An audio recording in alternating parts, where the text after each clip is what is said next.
Okay, good morning, everyone. It's 9:30, so we'll start today's proceedings, day 10, I believe it is. Hopefully everyone can hear me. I did hear a little bit of feedback there, but that seems to have gone. So, okay. We've got a few procedural matters that Mr. Ware's going to go through this morning. Then I've got some notes to make, and we'll come back. Mr. Ware?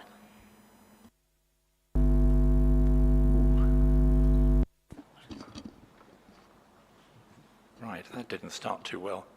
Yeah, just a few housekeeping matters, and a couple of them on which, or one in particular, I'd appreciate the thoughts of the parties on. Firstly, Mr. Morehouse, can I remind you that PCAA were going to provide us with a map of the parishes? Yes, we're hoping to do that later today. Absolutely fine. Yeah, just a gentle reminder.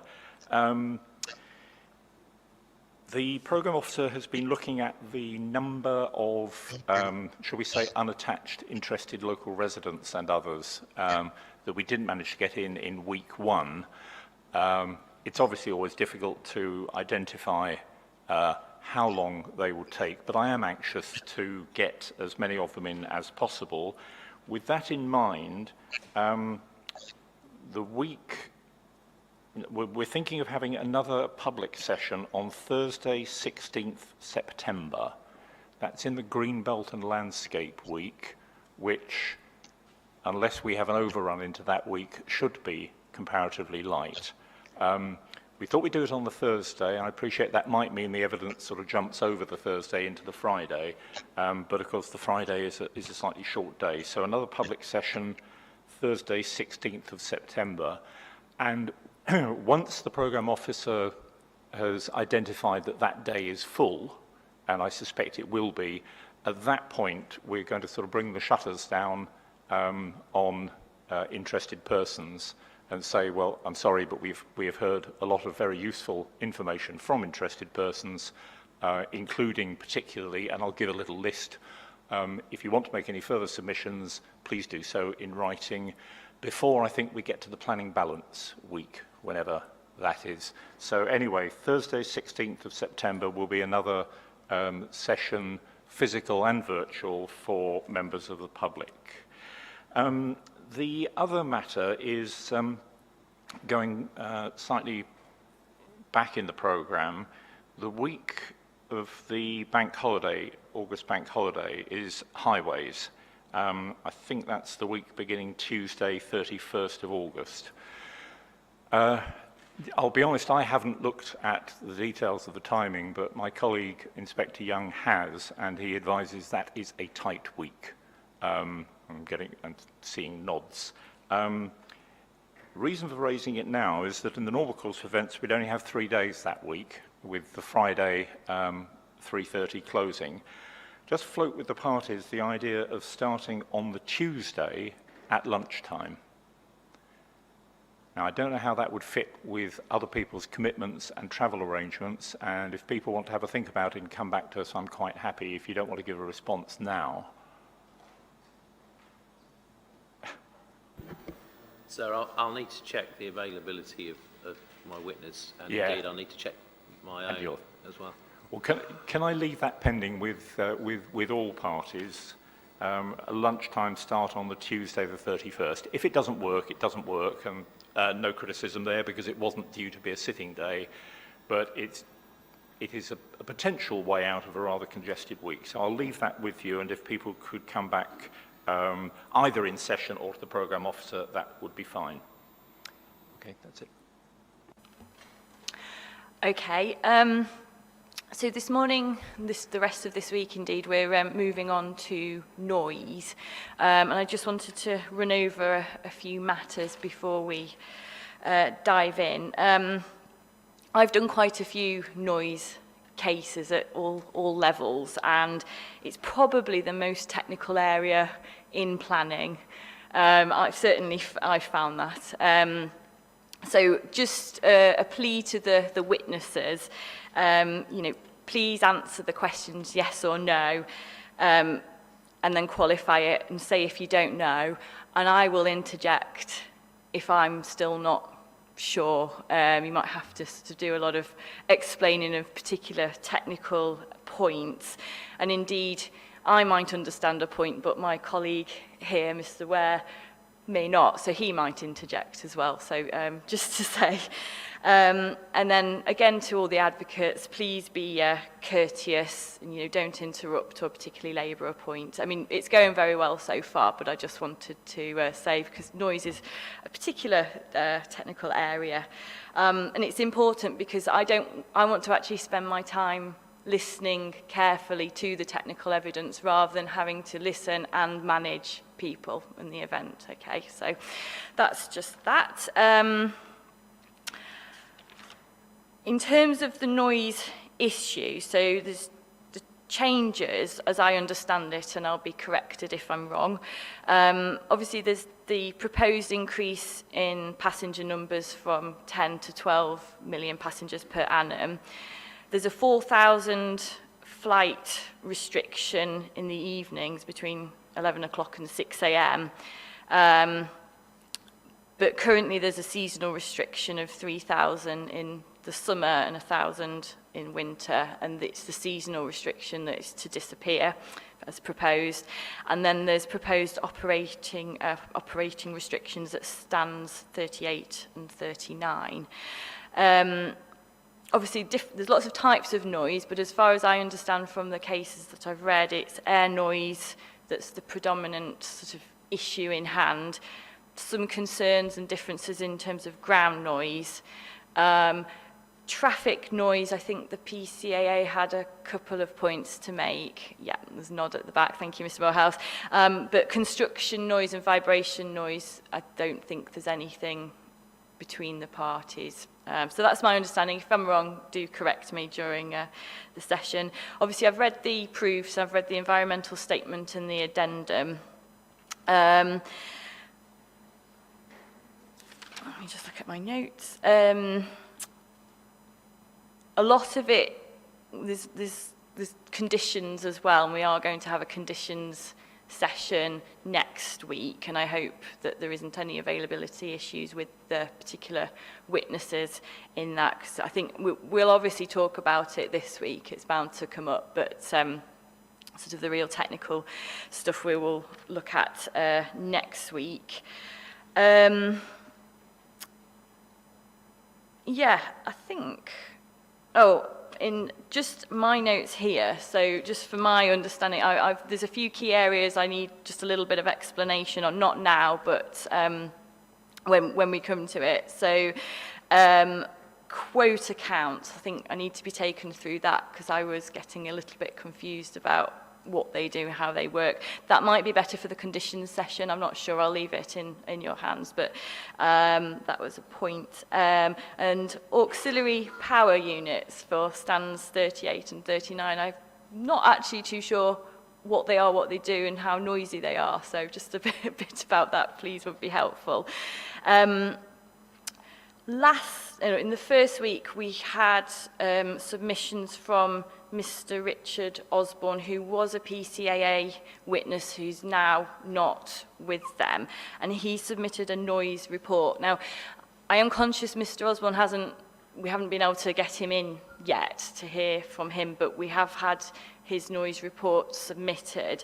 So I'm hoping that the noise witnesses have seen that, and you know, this week, if you want to make any comments on that. If not, there's some confused looking faces. Yeah, certainly for our part, and it you know, maybe anticipating of mine and others, I don't think we've seen that. It may be that it's gone in and just we haven't noticed somehow, but okay. I don't have a recollection of seeing that. Right, okay, thank you. Mr. Taylor, are you aware of it, or? I'm personally not, but I'm sure a member of my team will be, but we'll update ourselves accordingly. But Mr. Henderson's shaking his head behind you. Okay. Okay, I mean, it's not a huge report, but I've seen it, and we'll try and get that to you at some point. It shouldn't delay things, but it just seemed to me, while we've got the noise technical experts this week, it would be wise to just have a look at that. Okay. We've got a 4 o'clock finish tomorrow. We have to vacate the room. So just a reminder to everyone for timings. Mr. Fiumancelli, you're now with us virtually, I understand. So welcome. I mean, this is one of the beauties of having a blended event. It's not disrupted anything too much. So I hope you're well, sir, anyway. Yes, thank you. Okay. Core documents. I know there's been some correspondence this morning about not all the core documents being accessible on the website. Joanna Vincent is working on it. I think there are issues with copyright, but with some of the documents, but she's doing her best. So we'll hopefully be able to work around that. And then finally, this morning we've had an errata to Mr. Williams' proof of evidence on noise passed up. I haven't had a look at it yet, and I understand parties haven't had a chance to. So what I'm proposing is a 30-minute adjournment just to allow parties to have a look, digest that, and then we'll dive straight into examination in chief. Okay. Thank you. Before we do that, can I just raise a query on what's been handed up? We've got a series of tables which update a table in Mr. Williams's proof, and then 3 tables in the environmental statement addendum. And the note identifies those tables as 6A.1, 6A.2 and 6A.3.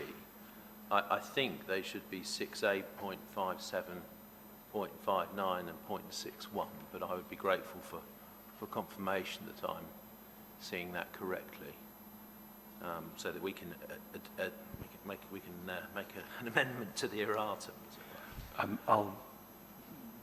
We'll check that over the half hour.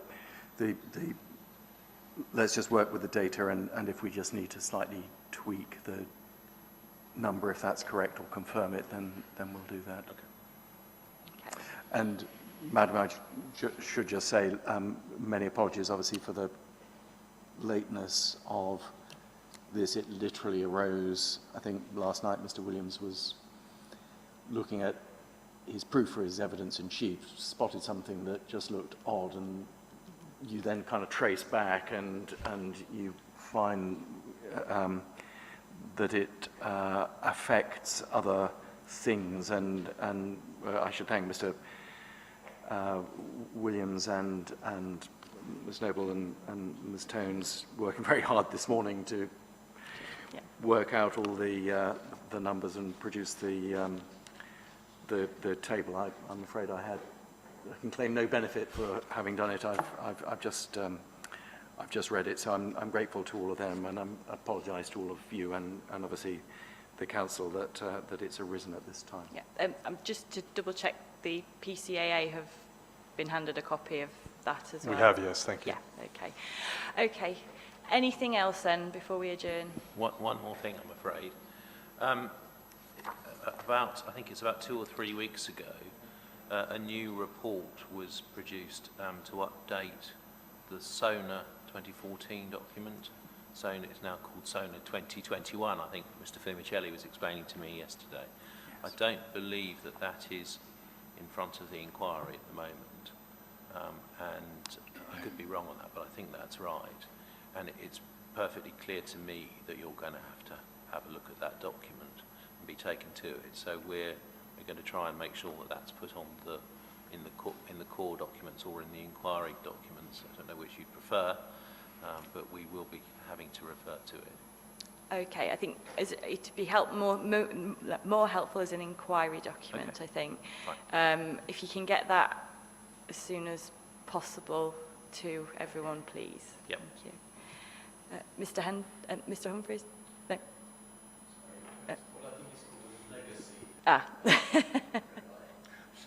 Fair enough. Okay. All right. Thank you then. Okay. So it's 9:45 now. So we will adjourn to 10:15.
Okay, it's 1:15. I trust everyone's had long enough to digest the errata. Yeah. Yes, Okay. Madam, thank you. And just in terms of Mr. Osborne's noise report, I think that one sort of fell through the cracks, so it's going to be put on as an inquiry document today, so it should be with you later. I think Mr. Osborne's an objector, so I imagine it's more for Mr. Humphreys to deal with anyway, so I don't anticipate it delaying things, but yeah. No, thank you for that. And vis-a-vis the query on the table numbers in the erratum, the paragraph 3 of the note gave the correct table numbers. I understand what happened because the table numbers in following were in effect hyperlinked. I think when they were PDF, they've all reverted to 1, 2, 3, 4. So the table numbers are correctly in the text. They just don't correctly appear. So apologies about that. Okay, thank you. Okay, right, if there's nothing further, then over to you, Mr. Taylor. Thank you. And what I'm going to do is introduce Mr. Fumicelli from his proof. I'm not going to ask him to read any summary. I think we're just going to dive straight into the main issues. We're going to try and set the scene a little bit with policy and guidance. I hope that's going to be helpful rather than unhelpful. But and then we're going to go through a number of points that appear to us to be the main issues between the parties. Okay, thank you. Now, Mr. Fumicelli introduces himself on page 8 of his proof. You can see him on the screens in front of us. Good morning, Mr. Fumicelli. Can you hear me? Yes, I can. Thank you. Okay, thank you. Mr. Fumicelli, can you just speak again, because it's quite quiet at this end. Can you? Yes, I can hear you. I hope you can hear me better. Does that help? I think the volume's just been turned up by the sounds of it, so can everyone hear? Yeah. I think so. You're going to have to keep your voice up, Mr. Fumicelli. Okay, I'll try and project. Whoever is in the next room in the Premier Inn is going to have a wonderful day listening to your evidence. Now, you are Danny Fumicelli, is that correct? That's correct, sir. And you explain on page 8 of your proof that you're a technical director of Vanguardia Limited, which is a specialist company in the field of acoustics, noise and vibration. Is that right? Yes, sir. And you explain that you were awarded the Chartered Institute of Environmental Health Diploma in 1986, a Master of Science in Environmental Acoustics from South Bank University in 1999, and you have over 30 years of experience in the field of acoustics, having worked as an environmental health officer in London from 1986 until 2002, and then as an acoustic consultant in the private sector since then. Is that right? That's correct. You're a corporate member of the Institute of Acoustics and the Chartered Institute of Environmental Health Officers, and you're a member of the Institute of Acoustics Environmental Noise Committee. Is that right? Yeah, that's right, yeah. Thank you. You were the chair of a committee set up by the IOA, the Association of Noise Consultants, and the CIEH, which published good practice guidance regarding noise-sensitive development in May 2017. And you're a member of working groups revising the IOA Good Practice Guide to noise from places of entertainment and from outdoor concerts. Is that correct? Yes, it is. Thank you. You explain you've got a wide range of experience in all the technical aspects of acoustics, and you've presented evidence at planning committees and appeals, in legal proceedings, public inquiries, indeed in the House of Commons and the Scottish Parliament scrutiny committees as well. Is that right? That's right. Thank you.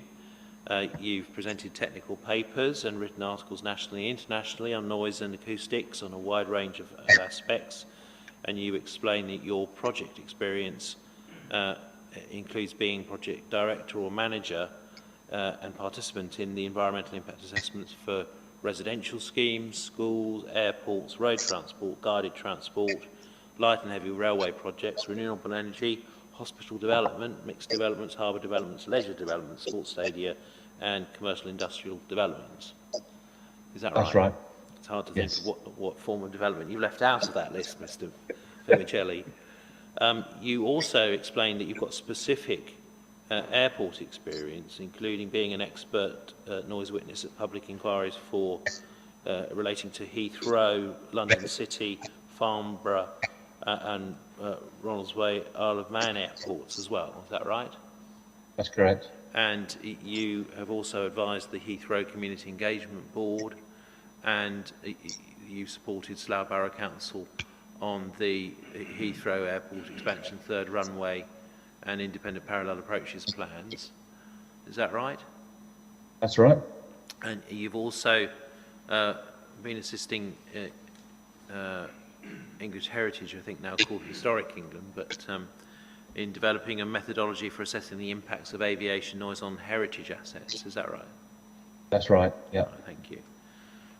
You explained that you were also the lead and project manager for the noise and vibration chapter of the environmental statement for a second parallel main runway at Calgary International Airport in Canada.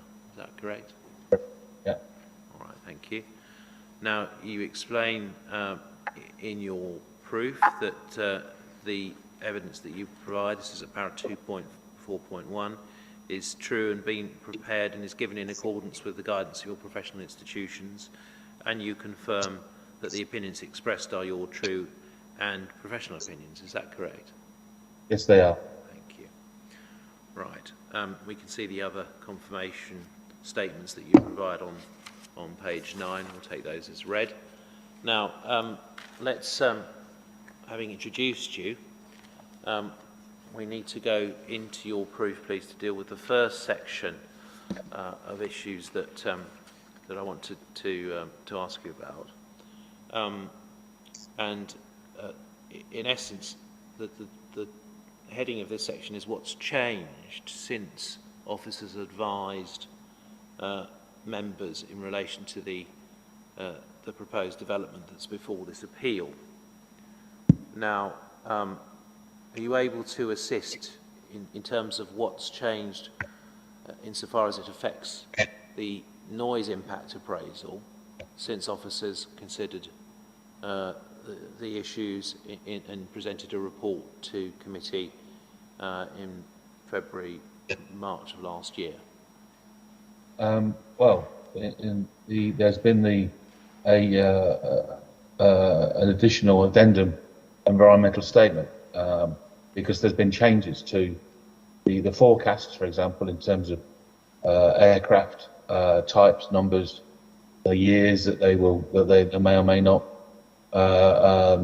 come into operation at the airport. There's a new assessment year introduced, 2030, whereas previously it was 2024. I understand the main reason for these kind of changes is to reflect the impact of the pandemic on aviation. Aviation's clearly taken a substantial step back, and it's going to take time to recover. And I understand that the changes that have been brought about are largely reflect the impacts of COVID. Within that, there's also changes, for example, to the fleet mix, the type of aircraft that make up the total number of air traffic movements, ATMs, as will be the acronym we'll use for that, number of flights. And the fleet mix is important because different aircraft are noisy to different degrees. In crude terms, larger aircraft are noisier than smaller aircraft. There are some subtleties within that, and there are inevitable exceptions to that broad rule. But as the fleet mix changes, as it varies as an airport changes, as time moves on, aircraft types come in and out of service, new technology comes into play that may be less noisy. Fleet mix is quite important, and we do have changes to fleet mix now in front of the inquiry compared to what was presented to officers and to council. We've got new assessment data as well. We've got some additional information now in Mr. Williams' rebuttal proof. He has now provided information of in way of an assessment of additional awakenings. This is the original ES and AES largely looked at nighttime impacts in terms of the overall energy average noise level over the nighttime period, where all the energy of each individual aircraft is smoothed out over a whole 8-hour night period. He now provides an additional awakening assessment, which looks at essentially how loud each individual aircraft movement is, or how loud the loudest aircraft movement is, and then calculates the probability of additional awakenings during the night period. We also have an update presented through by way of the rebuttal of what's called the number above information. The number above is a very helpful metric which articulates how many times a particular location or an individual or a property at a particular point will experience a noise level above a particular threshold. As an aircraft flies over or near to where somebody, a potential listener is, the noise level will increase as the aircraft approaches to a maximum noise level, and then it will decrease as the aircraft moves away from that closest point of approach. And the number of above metric is quite helpful in telling us how many times that maximum noise level of each individual aircraft movement will go above, for example, a threshold of 70 during the day, which roughly is equivalent to the onset of speech interference indoors with windows partially open, or above 60 at night, which is again equivalent to the World Health Organization's guideline for the onset of sleep disruption with windows partially open. We also have very recently, literally last week, something called the Survey of Noise Attitudes to Aviation has been updated. The UK, the survey was carried out in 2014, but it wasn't actually released until 2017. And it's an update of what's called the dose response to how people react to aircraft. In crude terms, it's an analysis of the proportion of a population that's exposed to aircraft that will be highly annoyed at different noise levels. And the Sonar 14 study that was released in 2017 has been updated. There was basically an arithmetic error in the way that certain things were calculated, and what they've found is that the correlation between certain noise metrics and subjective response annoyance has actually improved, particularly for the noise above metric.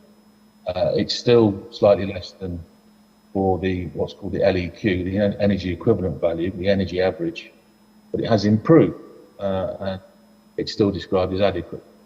And there's also a supplementary sleep study. They did ask some questions about sleep disturbance in the original survey, and they've now published that data. And that has some quite helpful information in that it shows that the highest noise level of the mode of operation of the airport actually is best correlated to sleep disturbance. I mean, that shouldn't be rocket science. It's the noisiest night that has the most effect. And there's also some helpful information about what we might consider to be the point at which the onset of sleep disturbance becomes, you can define a threshold, and this study shows a substantial increase in the numbers of people highly sleep disturbed between 48 and 51 decibels. So around about 50 decibels is a significant step change in the number of people likely to be highly sleep disturbed. So quite a bit has changed since this was before officers and before the appeal and during the appeal. Right. The appeal was made.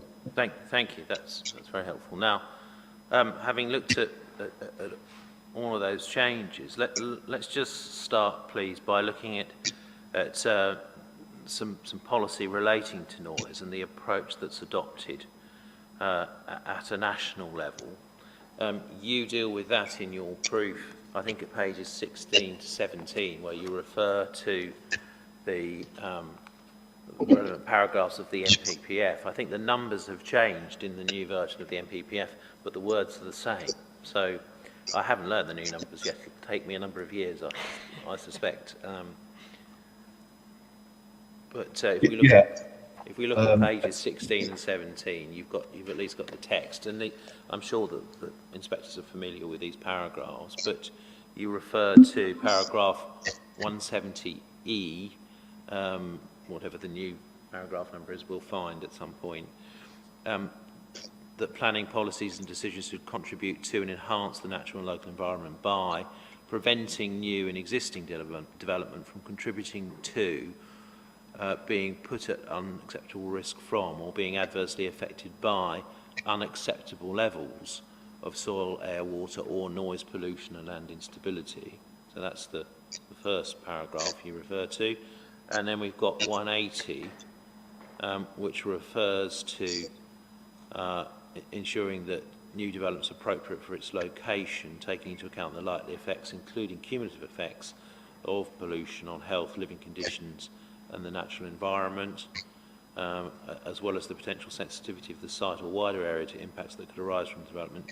In doing so, they should, and then I think the key one here is to mitigate and reduce to a minimum potential adverse impacts resulting from noise from new development and avoid noise giving rise to significant adverse impacts on health and quality of life. And there's a famous footnote, isn't there, to 180 that refers to us all to the explanatory note to the noise policy statement for England. We've also got the second part of the bullet point that refers to the need to identify and protect tranquil areas which remain relatively undisturbed by noise and are prized for recreational and amenity value for that reason. So that provides the national framework context. Now, can you just explain how those two paragraphs dovetail with the noise policy statement for England? Well, the two paragraphs blend and use language from the noise statement for England. These concepts of the noise policy statement for England introduces concepts of no observed effect level.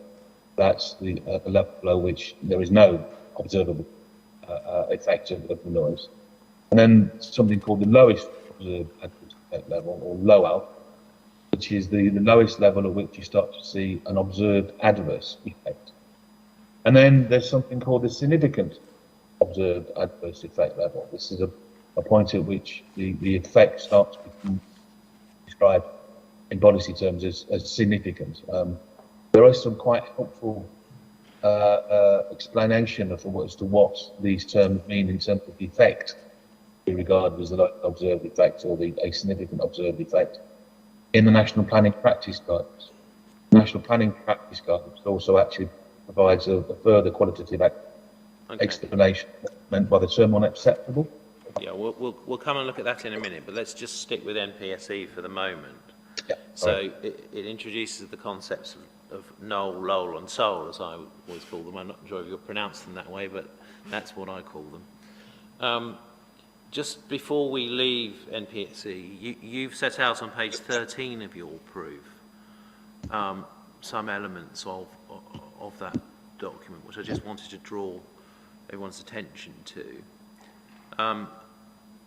At your paragraph 313, you refer to 2.12 to 14 from NPSE, and we can see a reference to the WHO defining health as a state of complete physical, mental and social well-being, not merely the absence of disease or infirmity, and recognises the enjoyment of the highest attainable standard of health as one of the fundamental rights of every human being. And it goes on to say it can be argued that quality of life contributes to our standard of health. However, in the NPSE, it's been decided to make a distinction between quality of life, which is a subjective measure that refers to people's emotional, social, and physical well-being, and health, which refers to physical and mental well-being. So they draw a distinction there between health, which is physical and mental well-being, and quality of life, which is emotional, social, and physical well-being. Is that right?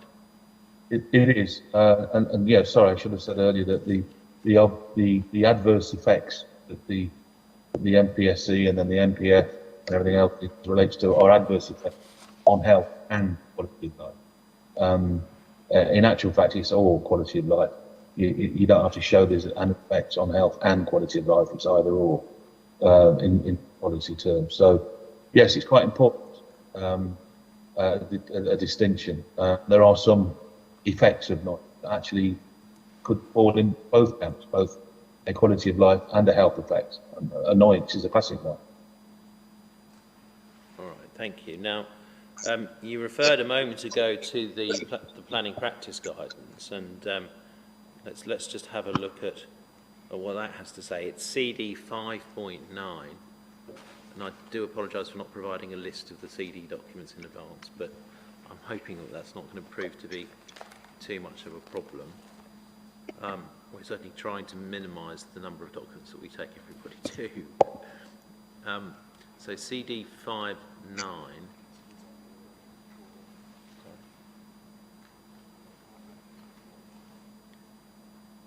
I'm being told this is one of the documents we've had an issue with. It's the planning practice guidance that you're trying to take us to, is it? I mean, I'm happy to access that just via the normal web link if you give the paragraph reference so everyone's got an accurate note. It's the noise section. I haven't got the entire reference, but it's paragraph 6. I think we've got it actually in the proof of evidence anyway, so let's try it that way. It might be quicker. Let's go to page 24 of Mr. Fumicelli's proof. Yes, you just have it. Look at that. Brilliant. It's paragraph 349. That saves us digging out the original. 1014. 40. Okay. Well, I'm going to use the proof anyway because I've got it here now. All right, Mr. Fumicelli. So, do you just want to take us through the MPPG and the parts that you think are particularly important to note? Well, the definition of what constitutes a lower is quite important. And this is in my paragraph 3.42, page 23 of my proof. And here it describes the lowest adverse effect as being noise can be heard, causes small changes in behaviour, attitude, or other physiological responses. For example, turning up volume of TV, speaking more loudly, where there is no alternative ventilation, having to close windows for some of the time because of the noise. Potential for some reported sleep disturbance and it affects the acoustic character of the area such that there is a small actual or perceived change in quality of life. So that's our kind of lowest observed adverse effect level defined in terms of effect rather than decibels. We then go on in my paragraph 3.44 to describe what the PPG says in terms of soul, a similar qualitative definition. And here, the level at which noise would be classified as being a SOAL is where the noise causes a material change in behaviour, attitude, or other physiological response. For example, avoiding certain activities during periods of intervention, where there is no alternative ventilation, having to keep windows closed most of the time because of the noise. Potential for sleep disturbance resulting in difficulty getting to sleep, premature awakening, and difficulty getting back to sleep. Quality of life diminished due to changing acoustic character of the area. Then the next paragraph of my proof, 345, I go on to describe how the PPG describes an unacceptable level of. And here this is classified in terms of being extensive and regular changes in behaviour, attitude, or other physiological response, and or an inability to mitigate effects of noise, leading to psychological stress. For example, regular sleep deprivation or awakening, loss of appetite, significant medical definable harm, for example, auditory and non-auditory. The distinction there is auditory would be damage to hearing. Nobody's going to get damage to hearing beyond the airport perimeter. Or non-auditory effects, and that's a non-auditory effect is things like annoyance, sleep disturbance, speech interference, that kind of thing. Sorry to interrupt. There's a little bit of feedback coming through. I mean, Mr. Fiumancelli, I don't know if you've got headphones or anything with you. I know this was not expected you to be in your premiering room, but just to see if that might assist. I think I may have.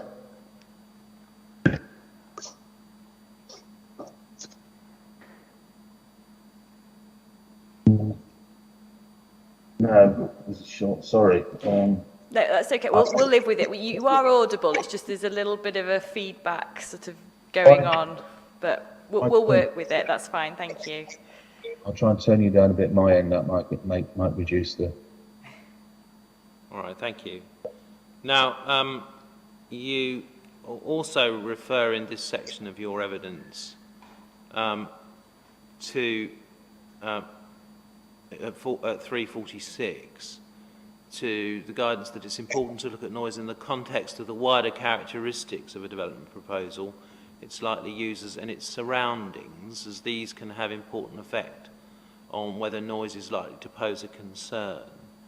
For the purposes of the proposed development in this case, what relevance does the surrounding area and its characteristics have when considering noise impact? My view is that the characteristics of the surrounding area that are important to take into account is its broadly rural type nature. Yes, there are some significant road traffic, roads through the area, the A38, the M5 to a certain degree. Broadly, the area is relatively sparsely populated, but there are concentrations of residential of housing in small settlements and small towns. There's a lot of individual isolated properties, and broadly the ambient background noise levels across a lot of the locality, away from the main highways, are really rather modest. They could be described as low. It's a relatively quiet, broadly rural location. So the degree to which noise any sort of noise, especially aircraft noise, will intrude into that existing noise climate or soundscape, as it's sometimes called, is got potential to be, significantly greater than if, say, this was, on the outskirts of a major conurbation, where you had many more sources of noise and broadly ambient and background noise levels were significantly higher.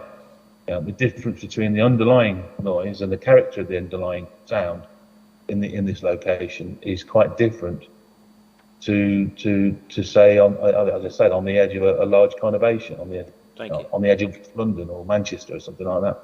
Thank you. Now, you go on at 349 to quote from paragraph 6 of the MPPG, and that's the paragraph that refers to the subjective nature of noise, meaning that there's not a simple relationship between noise levels and the impact of those affected. It says this will depend on how various factors combine in any particular situation, and then it identifies a number of factors. Can you just take us through the relevance of those factors to the consideration of the impact of noise from the proposed development in this case, please? Well, yes. This is really quite important in that you can have sources of sound at exactly the same noise level, but one noise could be significantly more intrusive and disturbing than the other. The same level of sound of waves on a shingle beach is a lot less disturbing than the same level of aircraft noise. Not all noise effects are equal at the same physically measured decibel level. So other factors need to be taken into account. And the first one is, what is the source and what is the absolute level? How loud is the sound?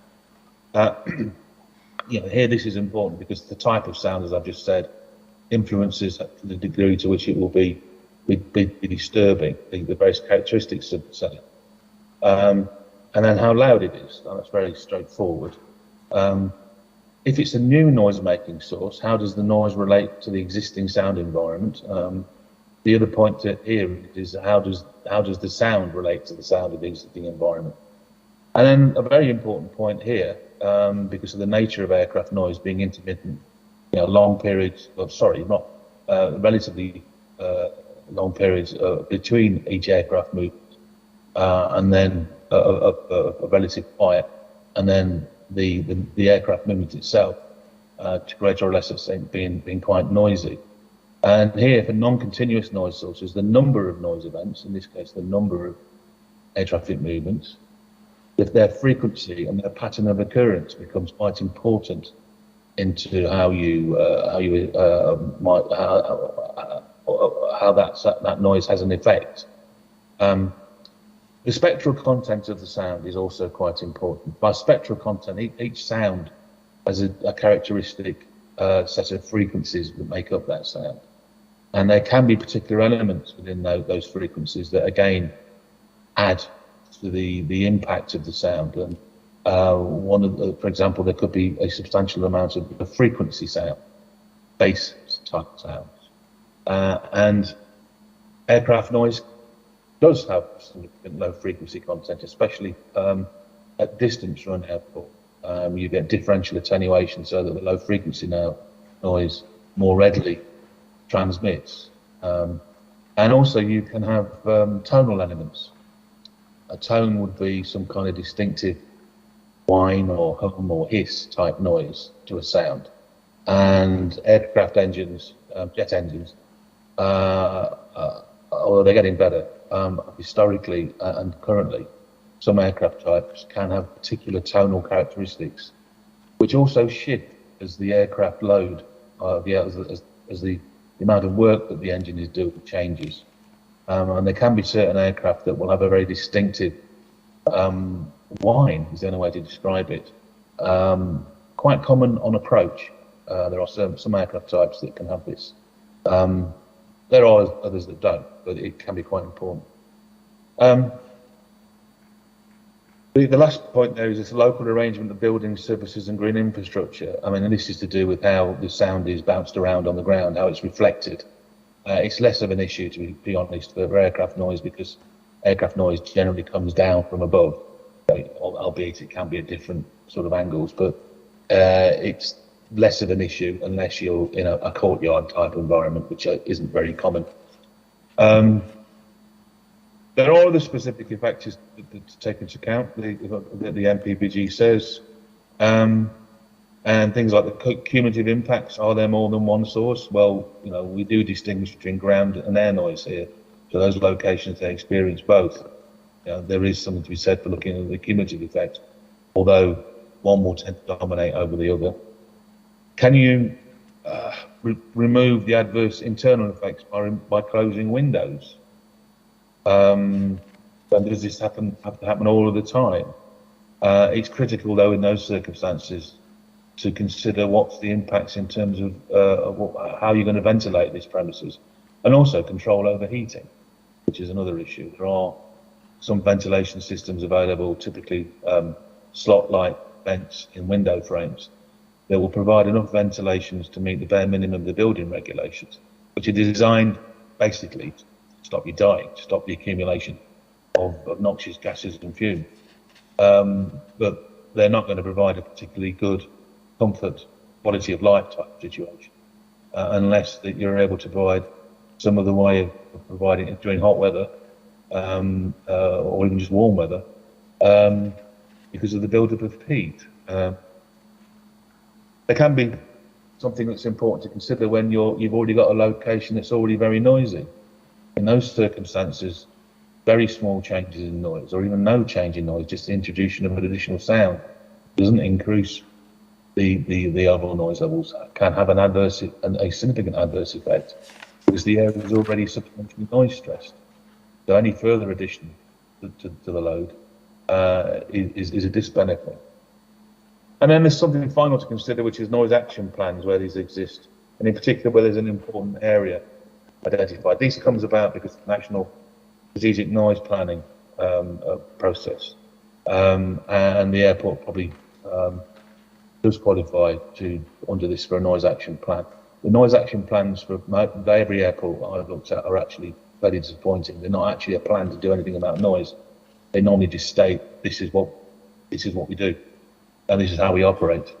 They don't usually look forward towards how they might manage the noise more effectively. Effects on wildlife can be quite important. Are not really considered in this situation, and I'm not going to raise it. External amenity spaces. This is something that's often overlooked with airports, that there is an impact in external amenity spaces, private spaces like gardens or balconies or terraces in certain other forms of development. These are quite important to the quality of life and ultimately for health, providing areas for relaxation and reconnecting back with nature as such. The acoustic environment of these is quite important, and one of the real problems you have with aircraft is because they fly, they emit sound downwards, and it becomes very difficult to be able to mitigate even small areas of private amenity space, and all but impossible to treat any kind of public open amenity space. Right. So you can mitigate against these. The only meaningful mitigation you can do there is at the open manage flight path. Thank you. Now, let's move on from looking at noise policy to look at what aviation policy we have in relation to noise. You look at the airport policy framework in your proof of evidence at page 11, and just let's touch on what that says about the consideration of noise as an issue in relation to airport expansion, and indeed generally. Your page 11, paragraph 3.2, you refer to the APF identifying a government's overall objective in relation to noise is to limit and, where possible, reduce the number of people in the UK significantly affected by noise, and the government fully recognises the ICAO Assembly balanced approach principle to aircraft noise management. And at 3.3, you refer to the APF stating, we want to strike a fair balance between the negative impacts of noise on health, amenity, brackets, quality of life, and productivity, and the positive economic impacts of flights. And with that fair balance point in mind, we can see that that paragraph goes on to state, as you set out at the bottom of your page 11, that as a general principle, the government therefore expects that future growth in aviation should ensure that that benefits are shared between the aviation industry and local communities. This means that the industry must continue to reduce and mitigate noise as airport capacity grows. As noise levels fall with technology improvements, the aviation industry should be expected to share the benefits from these improvements. Now, can you just explain how you read that in terms of the framework for considering noise impact in this case? Well, I think there's several important elements within that statement, not least of which it's the beginning of the second sentence, or the last sentence on my page 11. This means the industry must continue to reduce and mitigate noise as airport capacity grows. That's not a statement to say that, the industry can have incremental small increases in noise. I think that's quite a clear statement that the policy is to reduce and mitigate noise as airport capacity grows. And then the other element I think is quite very important here is the last sentence, which is at the top of my page 12, which says, as noise levels fall with technology improvements, the aviation industry should be expected to share the benefits from these improvements. Aircraft technology is improving, and aircraft are significantly less noisy than they were, say, 30 or 40 years ago. They are very, very noticeably less noisy than they were 30 or 40 years ago, but they're still noisy. They're not quiet by a long way. But it's projected that there will be continual improvements in how much noise aircraft is produced by aircraft, and there will be further reductions of how noisy individual aircraft are as we go forward in time. And this, to me, is a statement that the government expects that the industry should share those improvements. They shouldn't simply be able to say, well, aircraft are now a degree, certain amount less noisy, therefore we can have more of them. This in particular fits in with the use of the LAEQ, the equivalent continuous noise level metric. The physics or the mathematics of that noise metric mean you can have say for example, a 3 decibel reduction in how noisy each individual aircraft is. But you could then have twice as many of those aircraft, and the overall LEQ value wouldn't change. I think anybody would say, any reasonable person, I think, would say that a doubling of the number of still noisy events, each aircraft movement, is an increase in noise. Although on that metric, the LEQ, there will have been no change in the overall noise level.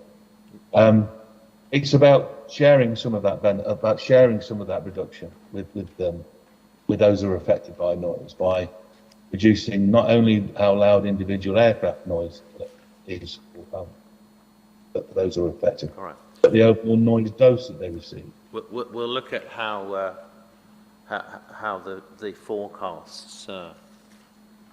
Sorry, Mr. Taylor, just to interrupt. I'm reliably informed that some headphones are winging its way to Mr. Fiumancelli as if, oh, are they there? Right.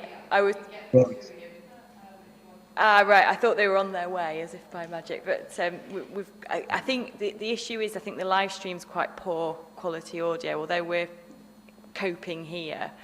I think if they can be taken to him, that would be, I think you're around the corner, sir, anyway, so. I know.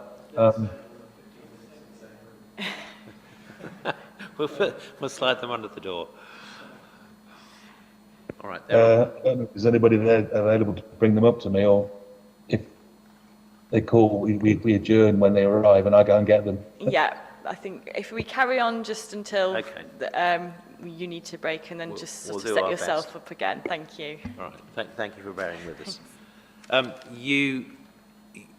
The point that you made about average noise exposure measures is referred to in paragraph 3.8 of your proof, and just while we're here, let's just address that particular point. You refer to paragraph 319 of the APF.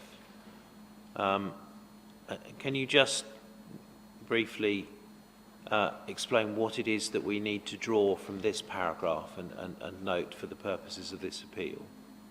Well, my paragraph 3.8 is a direct quote from paragraph 319 of the APF, and it refers to average noise exposure contours. These are noise contours are produced routinely for airports through very clever, sophisticated software, and they're very complex. It's hard work doing them, and they have the appearance of precision, and they're often validated against real-world measurements at noise monitoring stations around the airport. And I understand that's the situation at Bristol. But these noise contours are often based on what's called an average, described in the APF as an average noise indicator. And this is a way of describing a commonly used metric for aircraft noise, which is the continuous equivalent noise level, or the short term is LEQ or LAEQ. And this metric it represents the overall notional steady level of noise that would be equivalent to the total noise energy during any, for example, day period, 16 hours from 7 in the morning to 11 at night, that would be equivalent to the total, to the overall noise energy from the real noise level that would go up and down as aircraft came and went to the airport. So it's a way of trying to provide a single figure description of actually quite a complex pattern of noise that varies over time. You know, as an aircraft, there'll be a period with no aircraft movements, and there'll be periods with aircraft movements where the noise rises and falls as the aircraft passes your monitoring point. So, whilst they're often described as average noise levels, they're not averages as most of us know it in arithmetic terms. They're logarithmic averages, so they can look a little odd because a logarithmic average is very different to conventional, normal arithmetic average. And what we find is that these average noise exposure contours, as the APF says, don't really describe, whilst they're very convenient and they're a useful tool, they really don't describe how people experience the noise from aviation movements, which, as I said, ebbs and flows as the aircraft come and go. There are gaps in. And so here the government is saying through the APF that because these average contours don't reflect all aspects of perception of aircraft noise, they recommend they should not be the only measure used when aircraft seek to explain how locations on the flight path are affected by aircraft. And they encourage the use of other additional metrics and measures. And there's a footnote 96, which I describe in paragraph 3.9. And these other additional ways of describing aircraft noise include the frequency and pattern movements and the highest noise levels that can be expected. And there are other ways of articulating those particular elements of aircraft movement. One of the big problems with the LAEQ noise index is its relative insensitivity to change. Whilst it does take account of the number of aircraft, you can have substantial changes in the number of aircraft and very small changes in the LAEQ. That can unfortunately lead to the presumption that, oh well, it's a very small change, is not really a problem. But actually, it's a very small change that reflects a very big change in the number of noisy events. All right, thank you. Now, just in that vein, you also refer in your proof to the air navigation guidance from 2017, ANG 17 as it's shortened to. It's page 17 of your proof. You quote the key environmental objectives from the guidance that the government's given to the CAA on its environmental objectives. And the first one of those is to limit and, where possible, reduce the number of people in the UK significantly affected by adverse impacts from aircraft noise. Familiar phrase already today. And at the bottom of page 17, you refer to guidance as to how the overarching policy objective should be interpreted, and that refers to meaning that the total adverse effects on people as a result of aviation noise should be limited, where possible reduced, rather than the absolute number of people in any particular contour. Adverse effects are considered to be those related to health and quality of life. Can you just explain the implications of that, please? Well, I think that's really quite important, because it's not saying we only need to limit and restrict the number of people who are subject to significant adverse impacts. It's all adverse impact, and this is quite this is understandable, because when you look at things like dose responses, when you look at how communities react to noise, the curve is very smooth. There's no obvious step change. There's no clear threshold, above which a lot of people are annoyed, below which very few or nobody's annoyed. The APF is clear in saying, whilst it suggests that a value of 57 decibels is the onset of significant community annoyance, although that has to be revised down nowadays, that actually below that value, it doesn't mean that nobody isn't bothered. It's very clear that there are people bothered and annoyed below any particular threshold that you pick on that curve. So I think this is a recognition of the fact that they need to look at cumulatively overall how people are affected, rather than having some sort of speed limit cut off below which we can ignore it. It's about managing the overall adverse effect rather than just focusing solely on what might be classified as significant adverse effects. All right, thank you. You also refer to Aviation 2050 from page 18 of your evidence, and just want to highlight some of the points you make in this section. We turn to page 19 of your proof. You quote from paragraph 3.106 of Aviation 2050, which refers to evidence that the public is becoming more sensitive to aircraft noise to a greater extent than noise from other transport sources, and that there are health costs associated from exposure to this noise. And it goes on to refer to the government considering the new environmental noise guidelines published by the World Health Organization, and it explains that it agrees with the ambition to reduce noise and minimise adverse health impacts, but wants policy to be underpinned by the most robust evidence on these effects, including the total cost of action and recent UK specific evidence, which the WHO report didn't assess. Now, in terms of that point about the public becoming more sensitive to aircraft noise, what other information have we got to assist the inquiry on that particular point? The key element here is a report which it's called Sonar 2014. It's also got a CAA reference date number that I can't likely think at the moment. It was a study that was carried out in 2014 but wasn't released till 2017, and it's an update of the UK dose response to aviation noise. Prior to the release of the Sonar 2014 study, we relied upon something called the ANIS, sorry for the acronym, ANIS study, the Aviation Noise Incident Study, which was carried out in the early to mid 1980s. That underpinned UK policy for many years. Derived from that study, there was a statement within the APF that says that a noise level of 57 decibels, the average of 16 hours, is regarded as the onset of significant community annoyance. There has been in the last decade or so at least a lot of international work that's shown that people are generally more bothered by aircraft noise nowadays than they were 20, 30, 40 years ago, for example, when the ANIS study was carried. So the government commissioned the Sonar study, and this actually said, yes, we can detect this effect in the UK.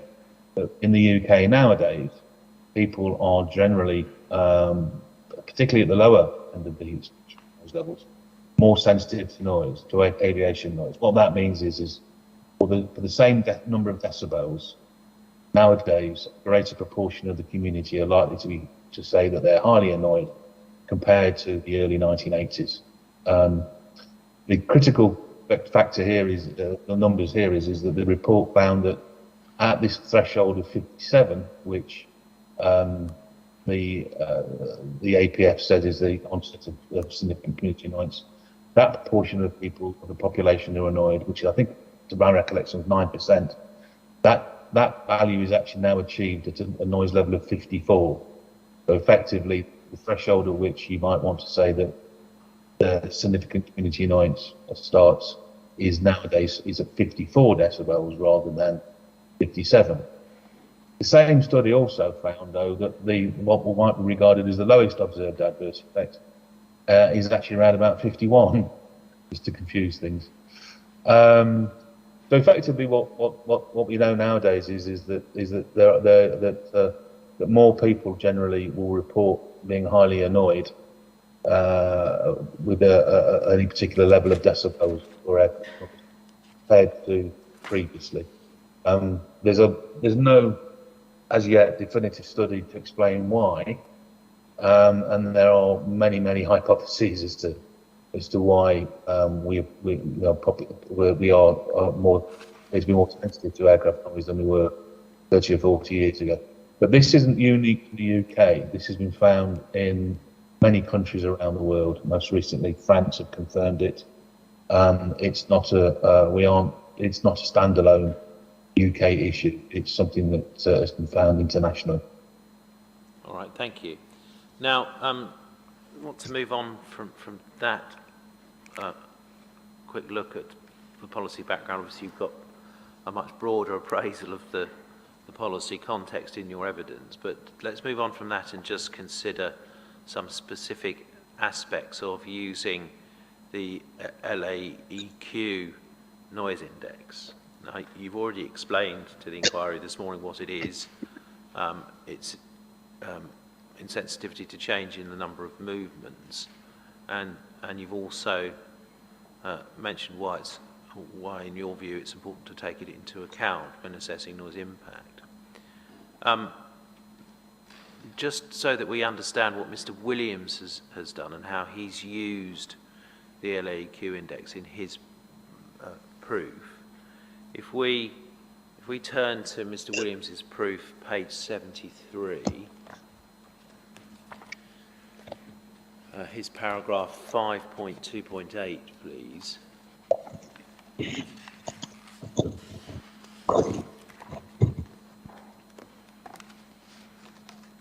This is in a section headed Significance of Impacts, and he explains here that the environmental statement and the environmental statement methodology was that the change in noise level due to the development is considered to be significant if it's greater than 3 decibels for noise levels between Lowell and Seoul, or if it's greater than 2 dB for noise levels above Seoul.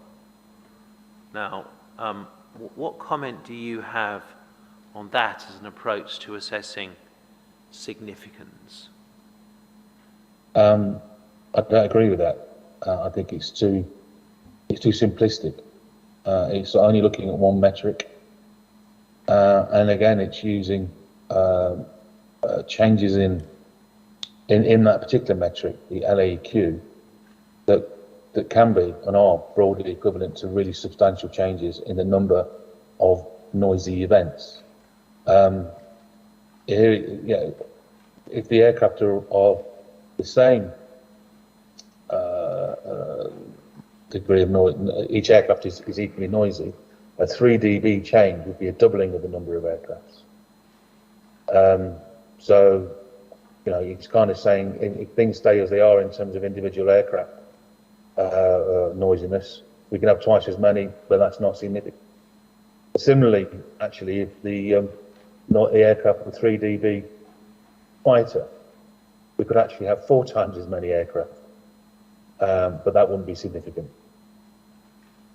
It's not granular enough. It's not refined enough to look at the LEQ on its own, and then use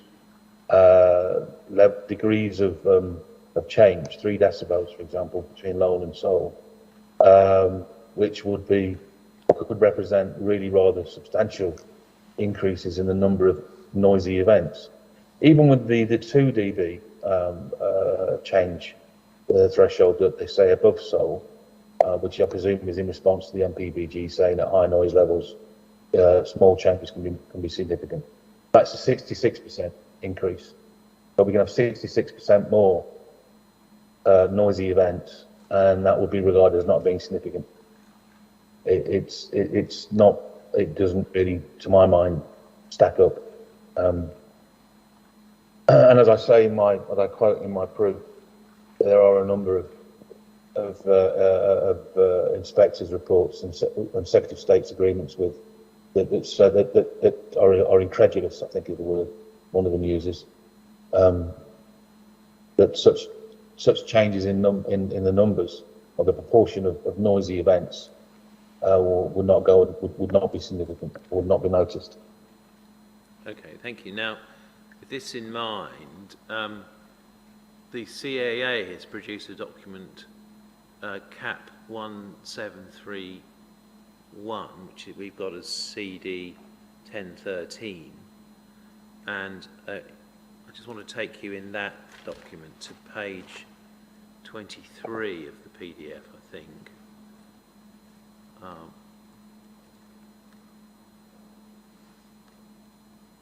This is a section of that document which reviews suitable metrics and limits in relation to aviation noise. Sorry, what page was that, It's Mr. page Taylor? 23 of the PDF.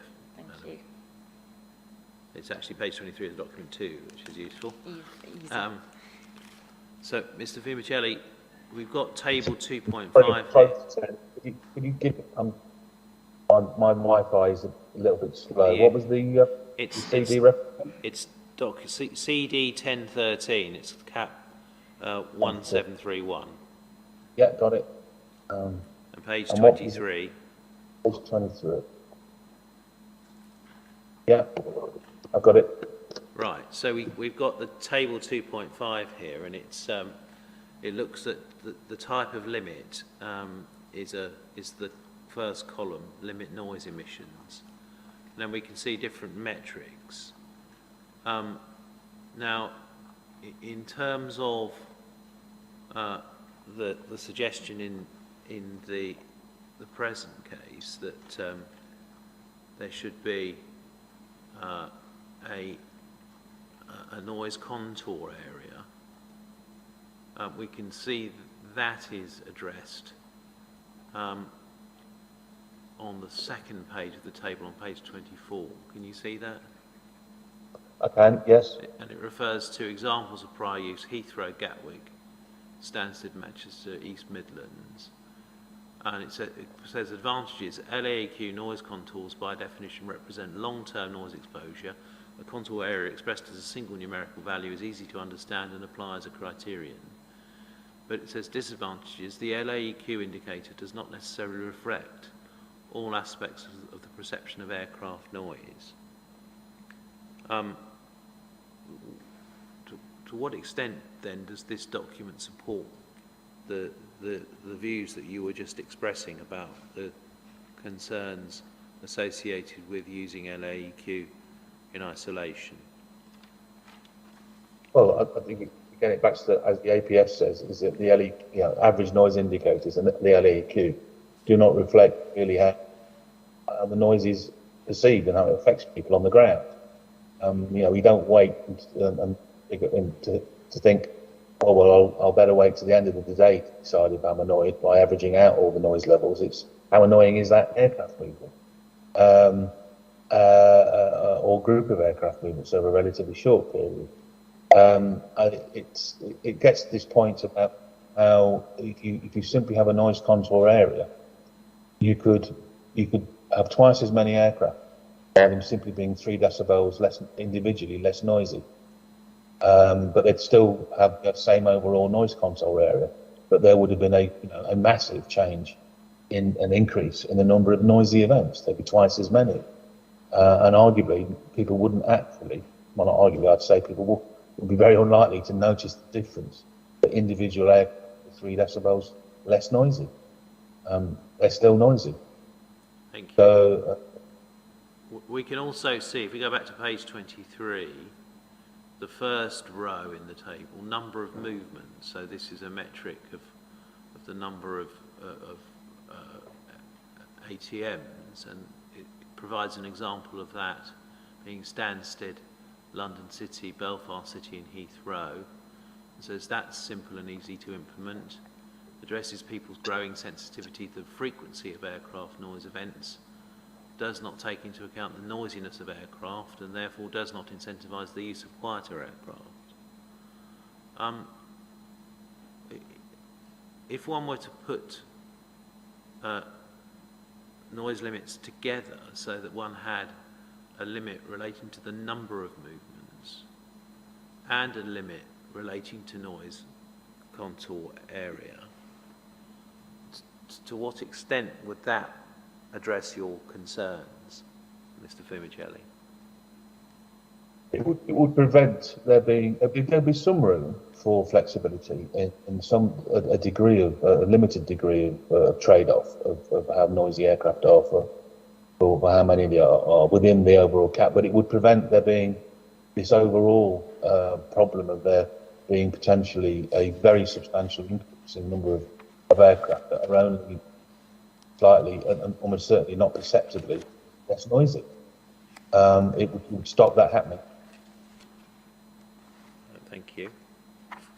Now, I think that's all I want to ask you about in relation to the LAQ, unless there's anything else you wanted to say on that. Nothing springs to mind. Okay, that's good. Let's move on to look at the LMAX as an index. Now, that is an index that is referred to in the WHO guidelines, isn't it? Yes. And just so that we can understand that particular issue, can you just explain what the WHO guidelines state about the use of the LMAX index, the level, the number of events, and whether it's to address noise at night or during the day? Just a bit of an explanation, please. Yeah, the World Health Organization Community Noise Guidelines from 2000, which are relevant, even though we had new guidelines in 2018. Those new guidelines do refer back to and say that they complement, and you should still be able to use the 2000 guidelines. In recognition of the nature of aircraft noise, the World Health Organization Community Noise Guidelines say that where the noise consists of a discrete individual event, i.e. an aircraft movement, you need to, as well as looking at the overall energy average, the LEQ, you also need to look at the number of noise events, maximum noise level of it. It goes on to say that in particular you need to think about that at night. The World Health Organization points out that the energy average noise indicators, the LEQ, are relatively good in relatively good correlation with self-reported, for example, sleep disturbance. That's people talking about how disturbed they are. But rather poor correlation or relationship with objectively measured physiological impacts upon sleep. And in that case, the noise descriptors that describe the individual noise event, how noisy each individual noise event is, are better correlated to the effect. And the classic way of doing this is something called the LMAX. And again, as a moment ago, I described it as being when, as an aircraft approaches you, the noise level starts to build, and then you hear it, and it builds and builds and builds, and at its closest approach to you, if it's directly flying over you, at its lowest altitude, typically above you, it reaches a maximum noise level. That's the LMAX at that point in time, and then the noise level will start to decline again as the aircraft moves away from you, and the distance increases, and it gets quiet to the point where you no longer hear it. The LMAX in relation to sleep disturbance is quite important. What the World Health Organization says is for good sleep conditions at night, the LMAX, the maximum instantaneous noise level within a bedroom, should not exceed 45 decibels more than 10 to 15 times a night. But what's important when you consider the individual noisiness of a discrete noise event like an aircraft movement is it's not only how loud it is, what's its maximum loudness, but how often does that happen? And in broad terms, the louder the maximum noise level is, the individual aircraft movement, the fewer you can tolerate before you start to get sleep disturbance. All right, thank you. Now, in terms of what Mr. Williams has done, I think there's an issue between you in terms of using LMAX fast and LMAX slow. So, first of all, can you just explain what the difference is between the noise index LMAX fast and LMAX slow, and then we'll go on a step from there. Yeah. Fast, the way when we measure noise, a noise sound level meter, it's constantly, almost, over very, very short periods, typically 125 milliseconds, an eighth per second, he's taken a snapshot of what the noise level is. That's what's called the fast time weighting, when the meter is doing it every eighth of a second. It then integrates the information to give you a measurement.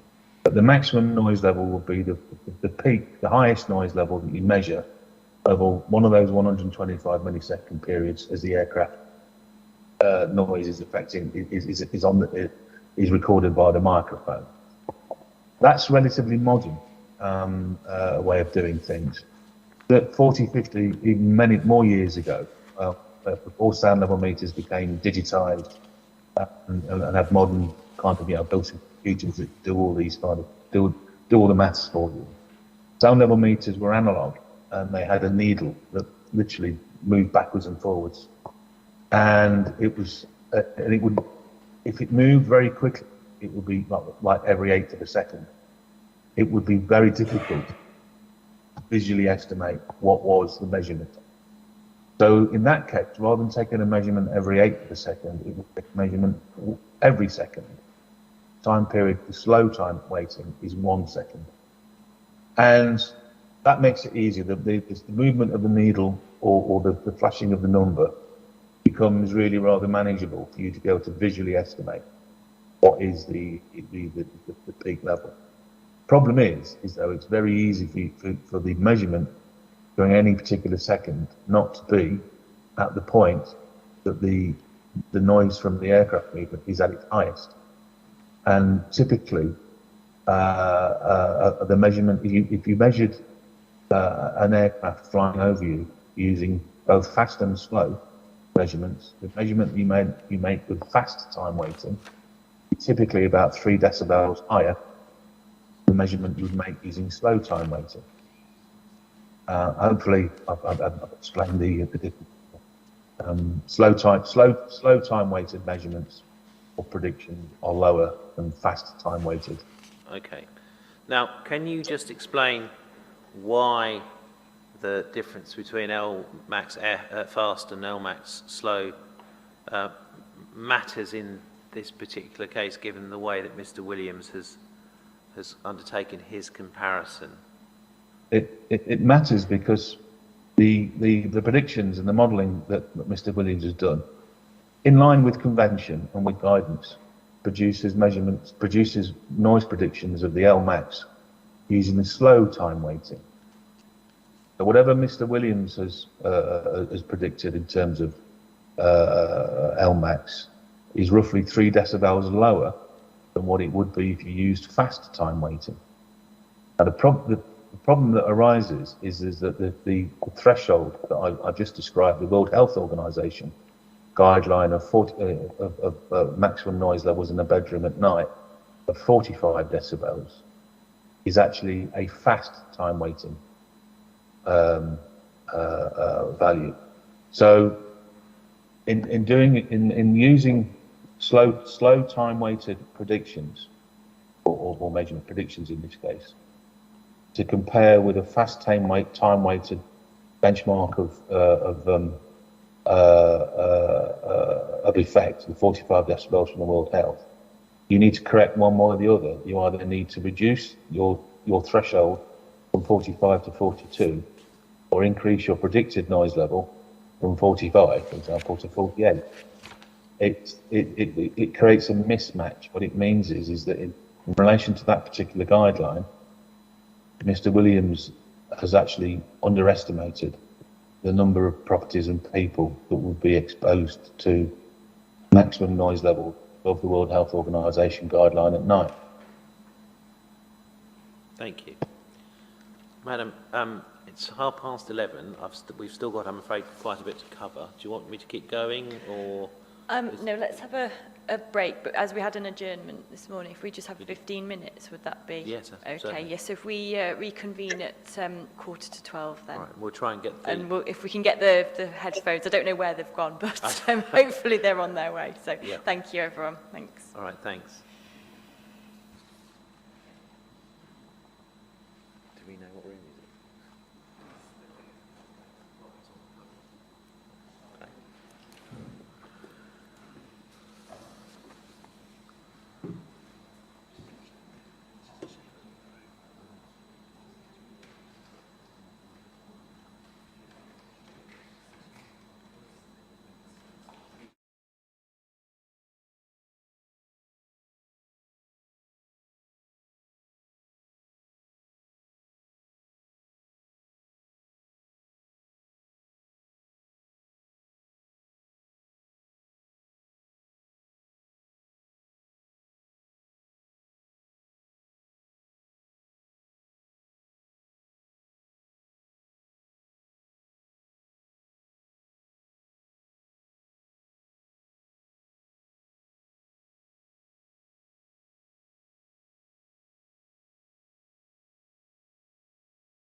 Okay, it's 1:45, so time to resume. I notice you've got headphones, Mr. Fiumancelli.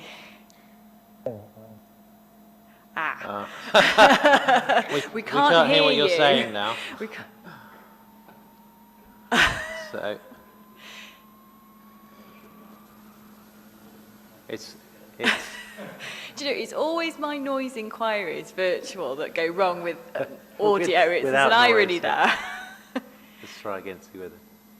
No, we can't afraid hear not. you at all. Yeah.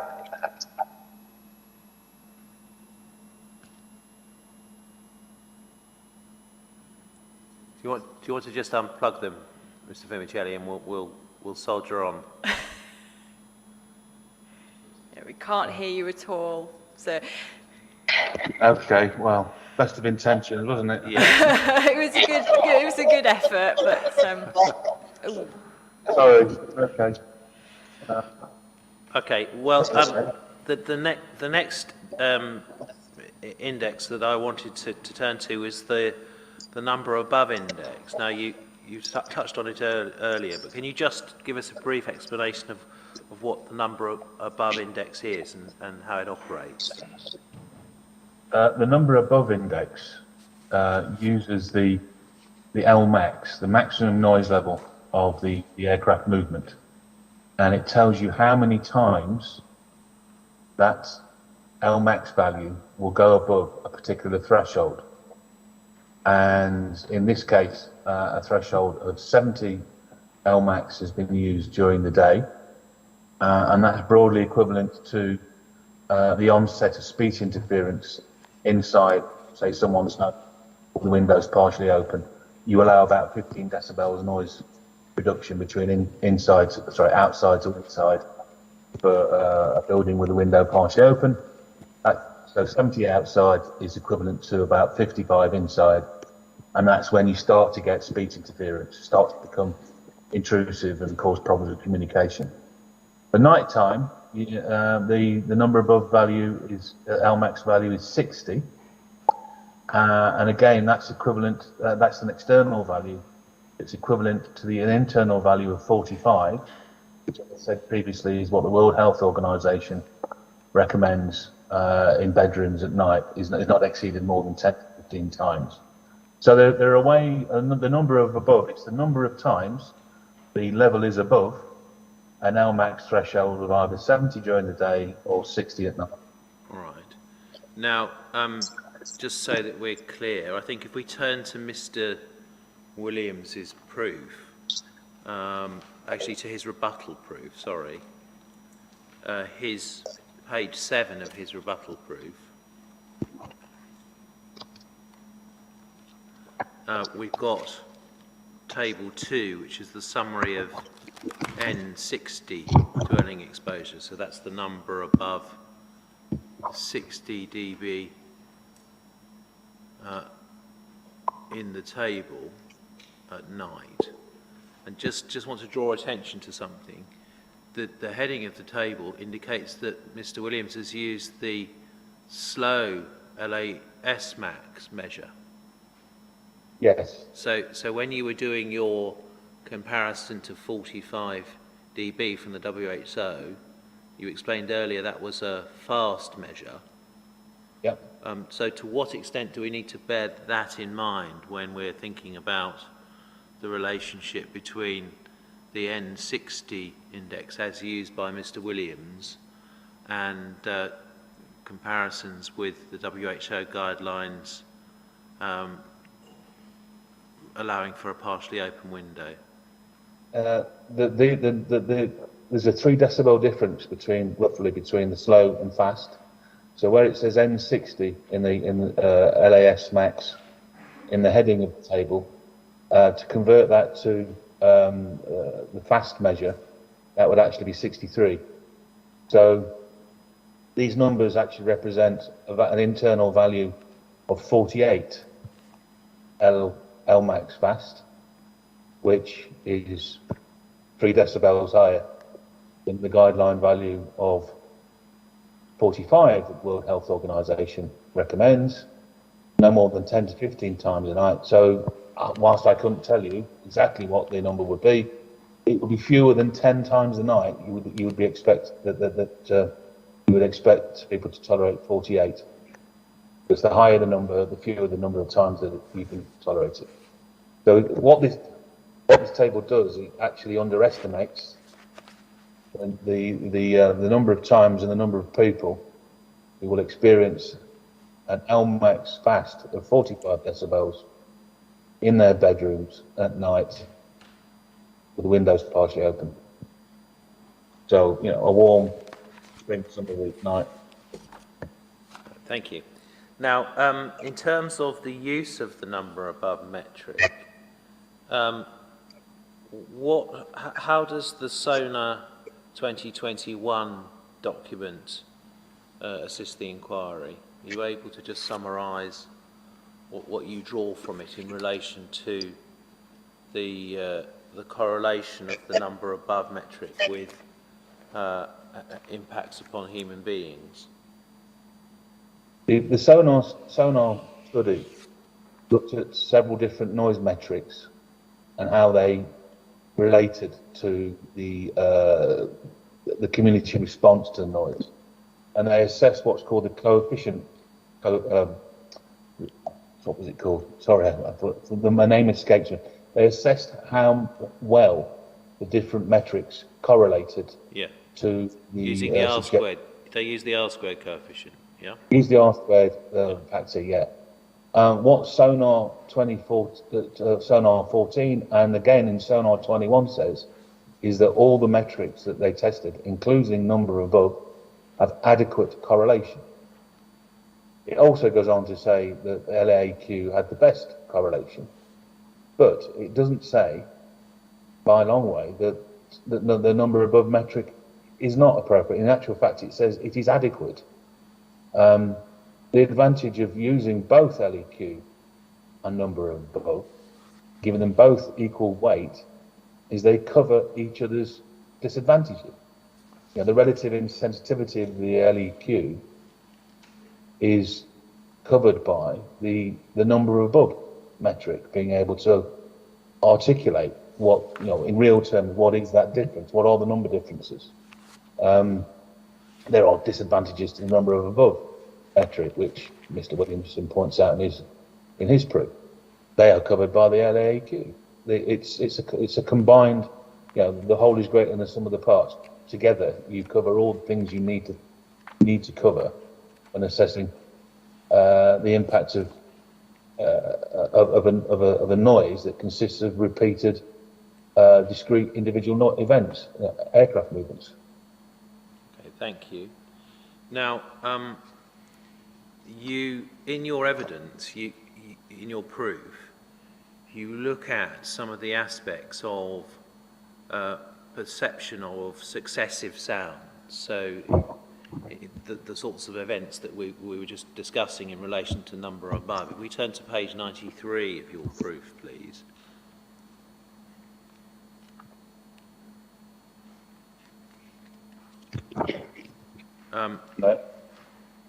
Here, you, under the heading of the balance of sharing benefits, you refer to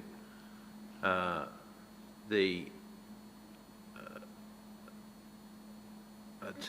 trade-off of future relatively small reductions in decibels for increased ATMs at 646, and your proof says that that approach doesn't share the benefits equitably, because there's research which shows that for different individual aircraft noise levels, and then you've set out a number of points about difference between successive sounds.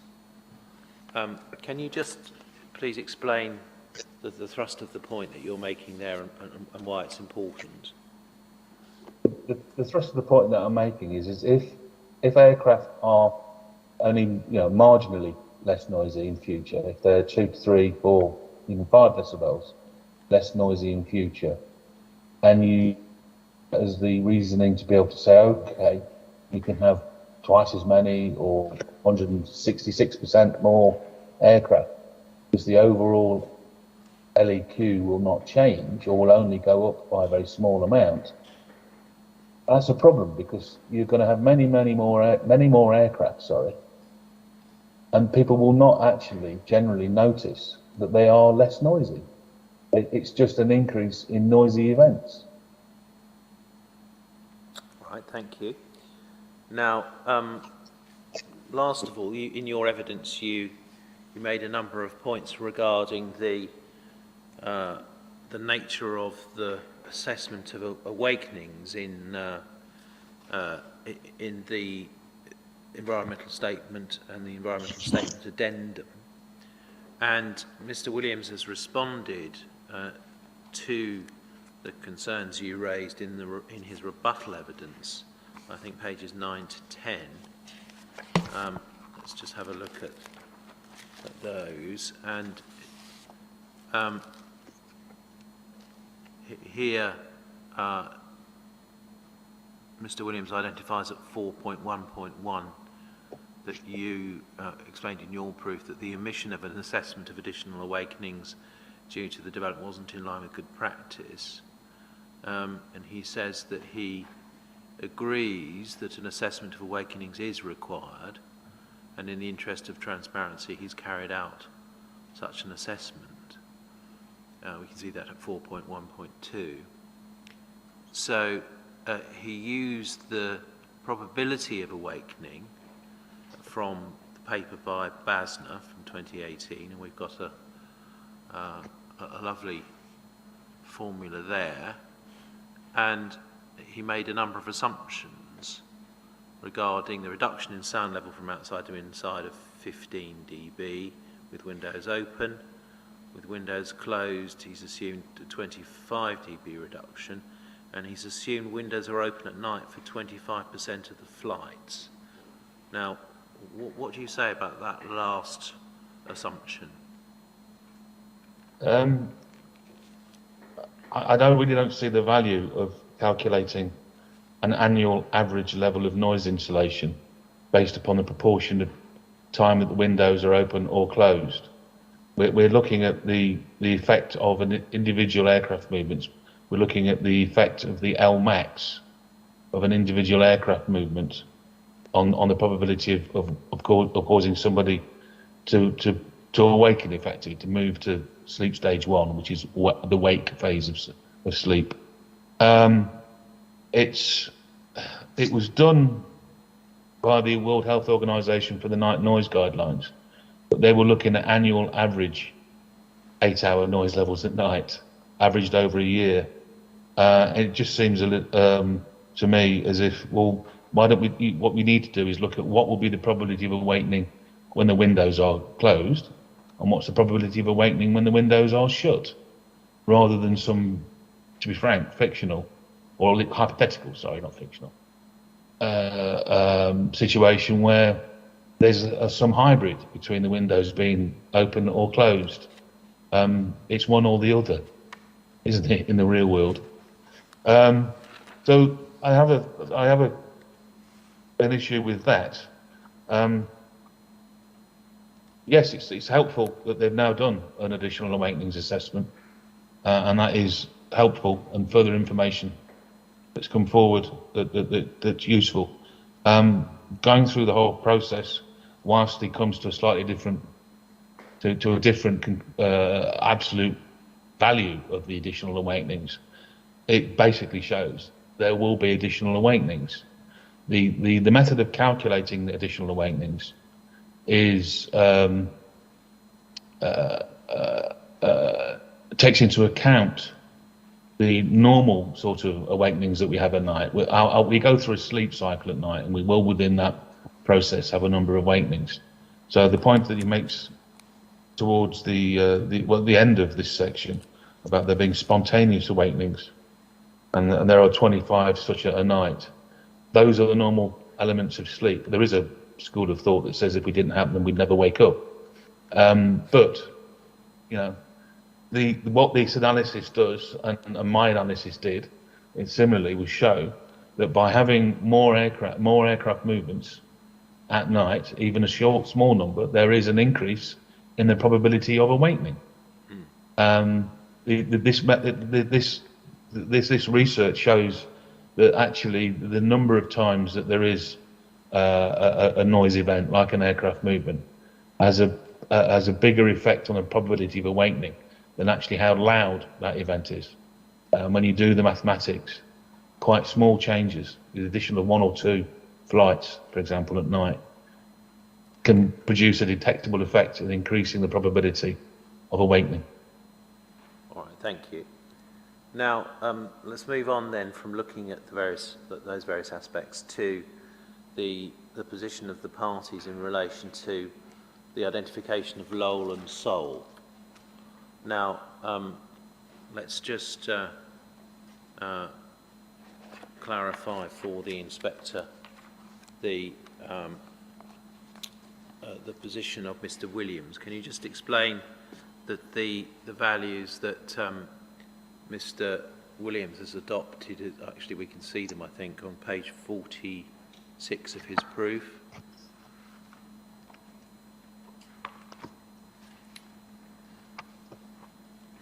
In table 6 at the top, he identifies his daytime Lowell as 51, daytime Seoul as 63.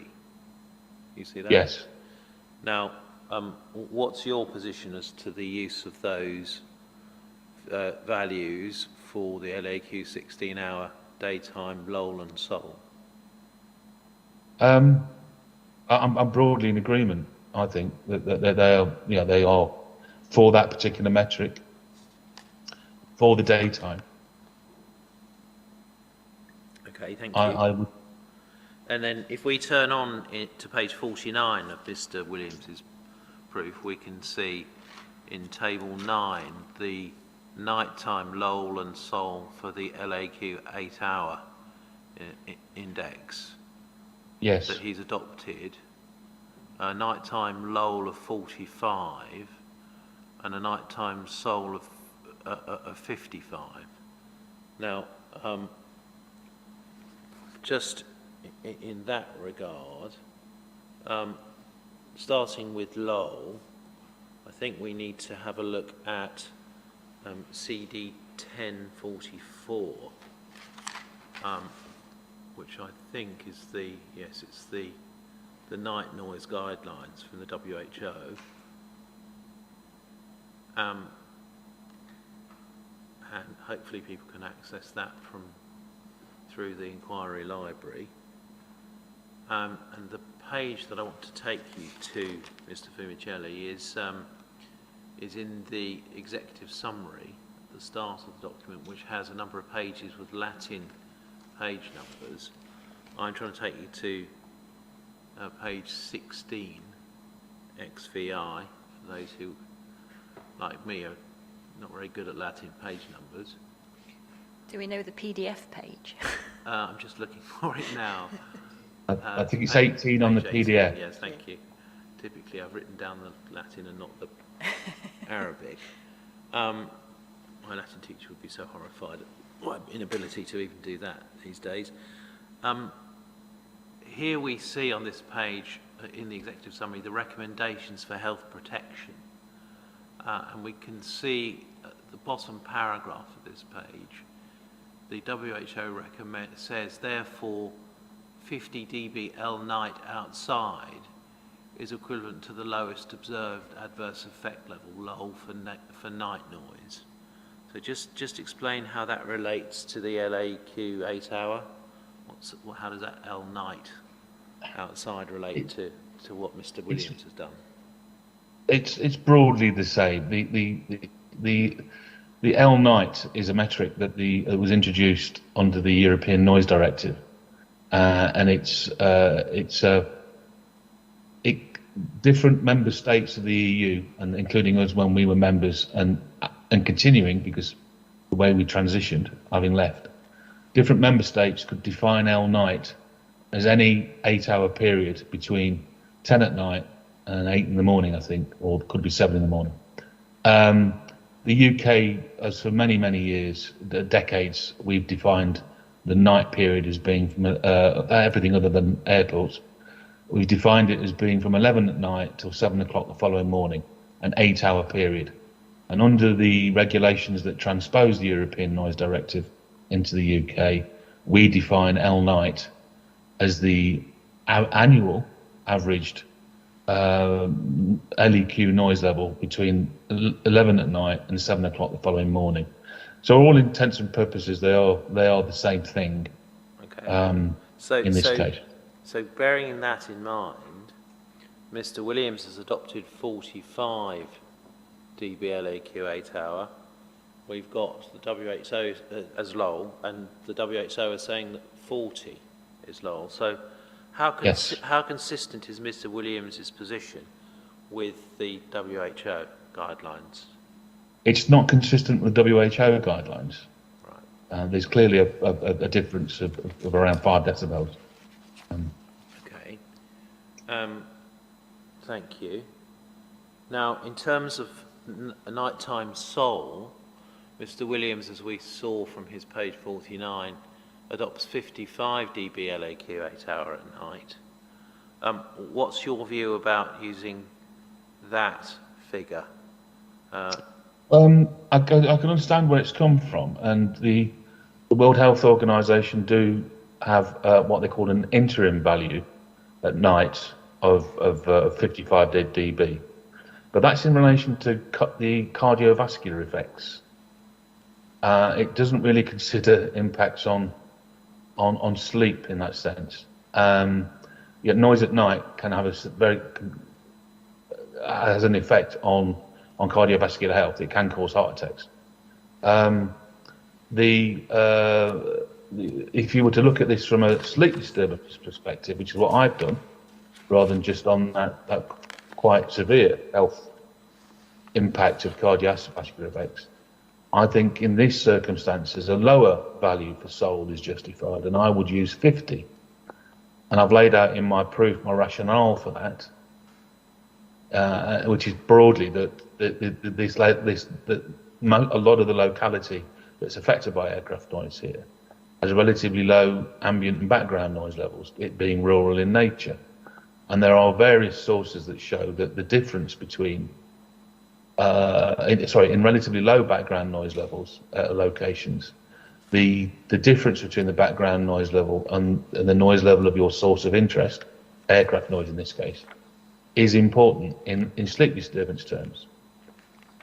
The other thing we have, and this comes about very recently because of the Sonar 2021 study, they not only did they provide an update of the dose response in relation to annoyance, they also finally published the elements of the Sonar study that looked at self-reported sleep disturbance. And that's very interesting because that shows a doubling actually of the proportion of the population reporting being highly sleep disturbed in the noise band 48 to 51 decibels, basically 50 dB. There is a very substantial and clear step change in community response in terms of sleep disturbance.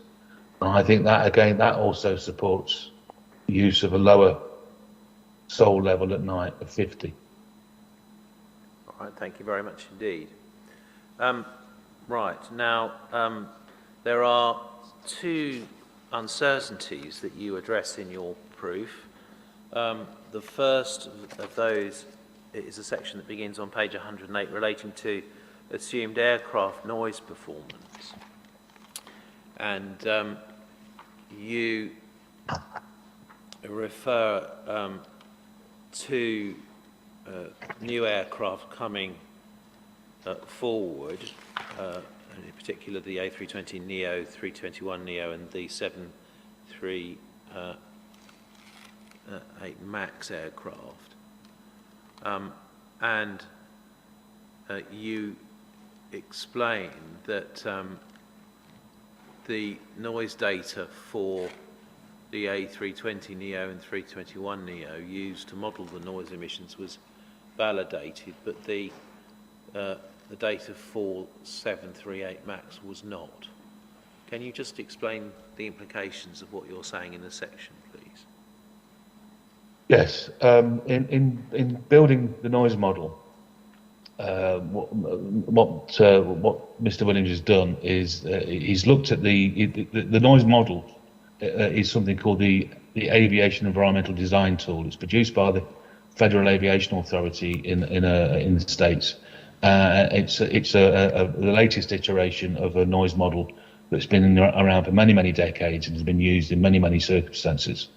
And it contains within it a database of how noisy different aircraft types are, and a range of other factors that influence how noisy that aircraft will be. The main one being takeoff weight, how much fuel and passengers it's carrying, because that influences the engine thrust, for example, at takeoff. And you can use this tool by simply taking these default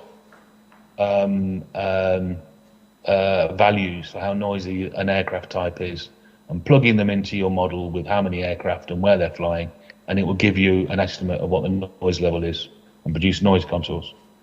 In reality, many aircraft and many airlines fly their aircraft at different airports in different ways, so that the actual noise that they produce in real world conditions is different from the noise that's in the database of the Aviation Environmental Design Tool, or even what the aircraft is certified to. There's a standardized way of certifying how noisy aircraft are, and it's a good way of distinguishing aircraft types. One aircraft is noisier or less noisy than another one, but it's actually it's quite often not really accurate reflection of how an aircraft will fly or how noisy an aircraft will be when it flies in and out of a particular airport.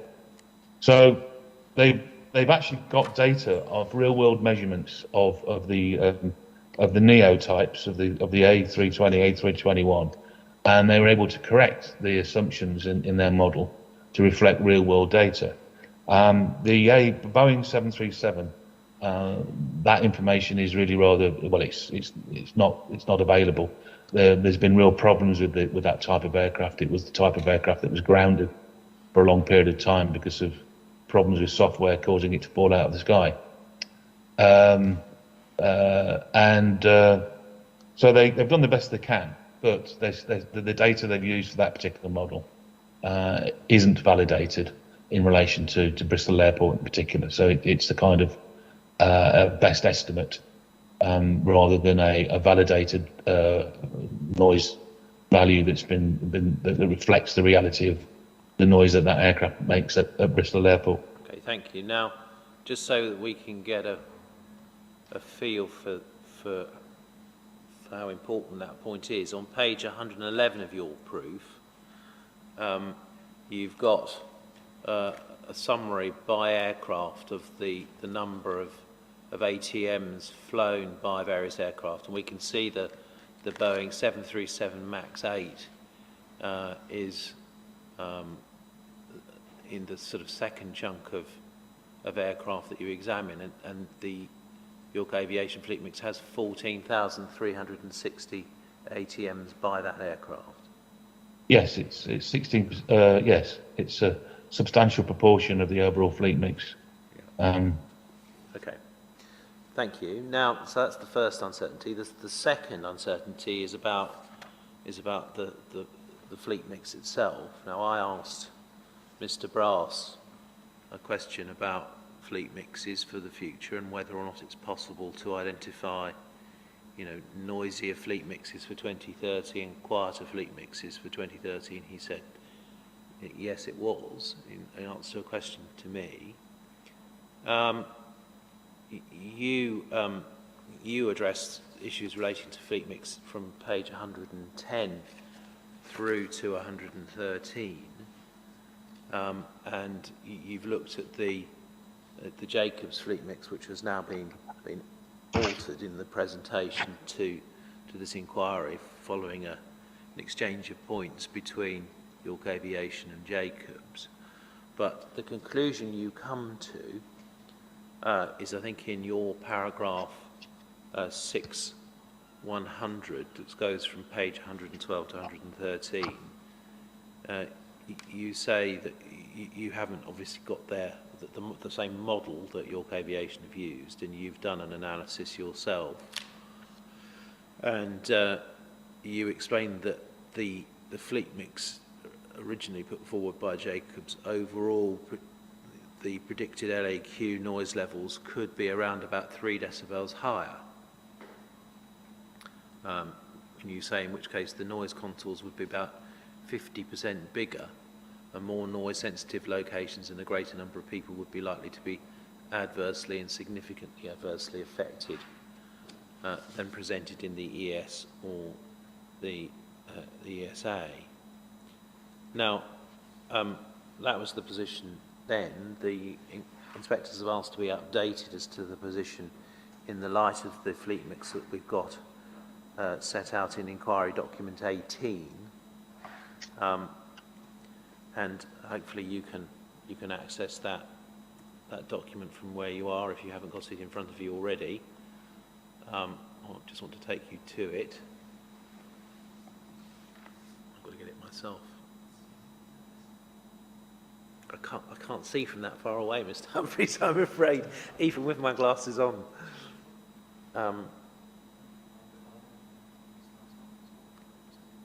Is it INQ-010? Maybe I've got the wrong reference. Hang on.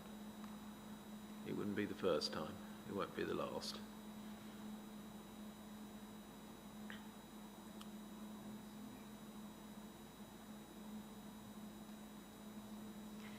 Yeah, there's INQ10, which is the air traffic forecast update note, 23rd of July. That's it. Sorry, I've got the wrong reference.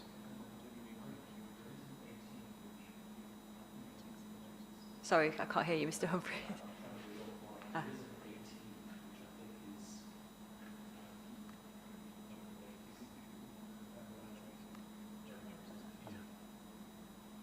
No, it is 18 I'm after, yeah. Yes, sorry. It is 18.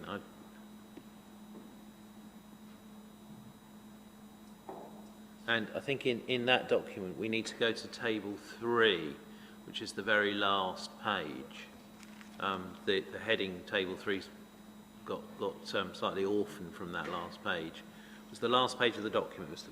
Fumicelli. Are you there? I've got it, yeah. Okay. Now we can see here that set out the appellant's 2030 fleet mix, and the updated position, and the difference between. Now, what difference do these new numbers of aircraft make to the position as you've presented it in your proof, please? Not, in short, not much difference. The aircraft that actually drive the size of the noise contours, for example, for this for Bristol, are the Boeing 737-800 in particular, because it's the noisiest aircraft. And then of the next generation aircraft below that, it's the Airbus 320neo, the 321neo, and then the 737 MAX types. The overall shift in the proportion of those aircraft is, there's some changes, but they kind of balance each other out. If you notice, there's actually an increase for the updated Jacobs mix in the number of Boeing 737-800s. It's about an additional 800 a year. There's a drop in some of the Airbus 321s of about 6,000 and about 4,000 increase in the 320s. They're kind of balancing each other out. The other changes that you get further on in the all other existing generation aircraft, there's some quite big changes, but they form a really rather small minority of the number of aircraft. The noise contours for this airport are effectively being driven by the top 5 aircraft, and in particular the Boeing 737-800, which is the noisiest one. The way that, due to the logarithmic nature of the decibel, the noisiest, if these were all equally proportioned within the fleet mix, the noisiest aircraft would dominate the overall noise level. And then you can actually have quite big shifts because the LEQ is relatively insensitive to changes in noisiness of the other aircraft, and actually it makes little in the proportion of other aircraft, but it makes relatively little difference to the overall noise level. Now, it might be that the range, I would say, it might be that I say rather than about 3 decibels higher, it could actually be slightly more. It could be more like about between 3 and 4 decibels noisier fleet mix than the one that's presented in the AES, because of the increase in Boeing 737-800s. A detailed precision assessment would really need to be done in terms of rerunning the detailed, precise model that has been produced with these different fleet mixes. Sensitivity testing it rather than saying, here's a fleet mix that we prefer. There you go. That's the noise contours. All right, thank you. Now, let's move on to a different exercise. I want to take you through some of the tables that Mr. Williams has produced in his proof of evidence, and just do an exercise looking at change over time with a view to seeing what of the share of benefits of improvements in noise the proposed development will take. So that's where we're heading now. And I want to start, please, in Mr. Williams's proof, page 46, his table 6. And here I'm looking at the daytime lull section of the table, and we can see we've got I'm just going to do this exercise on number of dwellings, although you can do it on area as well. In 2017, Mr. Williams identifies 3,250 houses at Lowell or above, 3,250. If we look at the 10 MPPA airport in 2030, in other words, permission's been refused, that number would drop to 2,600. That's a reduction of 650 dwellings. Yes. Whereas if planning permission is granted, the number from 2017 drops by 150 to 3,100. You see yes. that? So the development takes up 500 of the 650 reduction that would otherwise occur. Yes. It takes a share of 77%. Yes. Now, it's a big slice of the cake. how do you view that in terms of a fair balance? Well, sorry, I interjected there. Well, I don't think it is a fair balance. It's, the trade-off here. It results in there being a substantially more people still exposed above Lowell than if the scheme didn't go ahead. It's the 500, isn't it, in this case? Yeah. Well, we need to remember these are dwellings, not people, aren't they? So. I do apologise. Yes, sorry. Yeah, there's a multiplication factor about 2.3, isn't it, for people?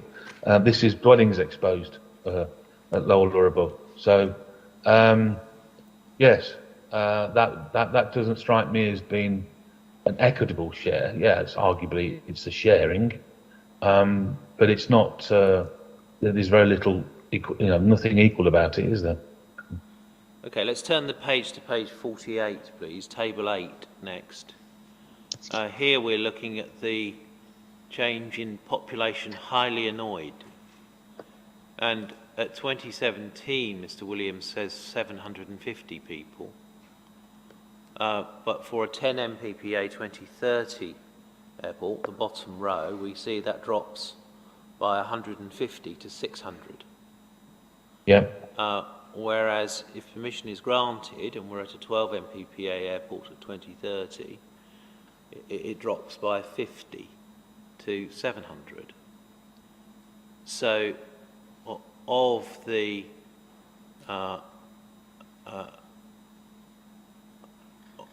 of the 150 drop that would otherwise occur, the airport takes 100. So 100 as a proportion of 150 is, by my maths, about 66%. Yes. What's your view as to whether that's a fair balance? Well, again, it's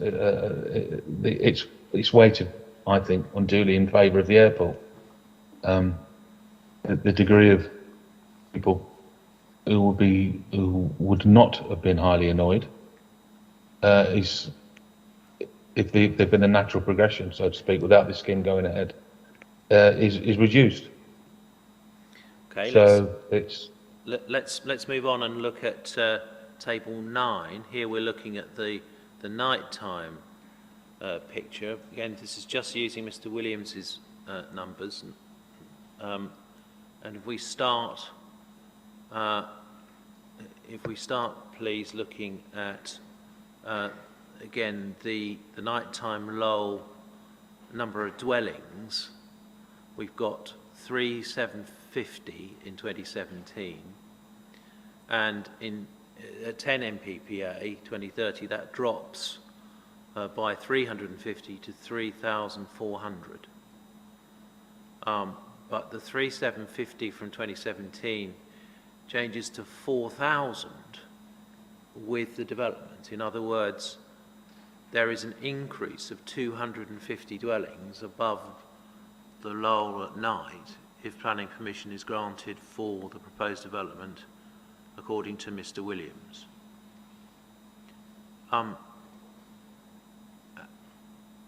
To what extent do you think that picture represents a fair share, a fair balance? Well, it doesn't. There is no sharing there. It's just, they've just taken and added, haven't they? In that case, we've got, the 12 MIPA value for 4,000 is higher, right, than the 2017. And in terms of lull at night, yeah. That's all in favour of the airport. There's no sharing or balance there. Let's look at the position for Seoul. So this is people significantly affected, and you've already explained the approach to Seoul in policy terms. It's to be impacts above Seoul are to be avoided. Now, in 2017, the number of dwellings above Seoul at night, above Mr. Williams's Seoul figure, is 150. At the 10 MPPA 2030 scenario, that drops by 50 to 100, so there's a reduction. But with the proposed development, the 150 increases by 100 dwellings to 250. Yeah. Now, firstly, an increase of 100 dwellings above Seoul at night, in noise policy terms, is that acceptable, unacceptable, or what? Well, policy advice would be that should be avoided. As the 55 dB LAQ, well, yeah, sorry, it's to be avoided. Yeah. And in terms of the fair share, how does an increase of 100 dwellings above the Seoul level at night represent a fair share for the local community? It isn't a share of any kind, is it? It's the airport's taken everything and added to it. Thank you. Let's move on from that, please, to, I think it's page 52 next I want to go to.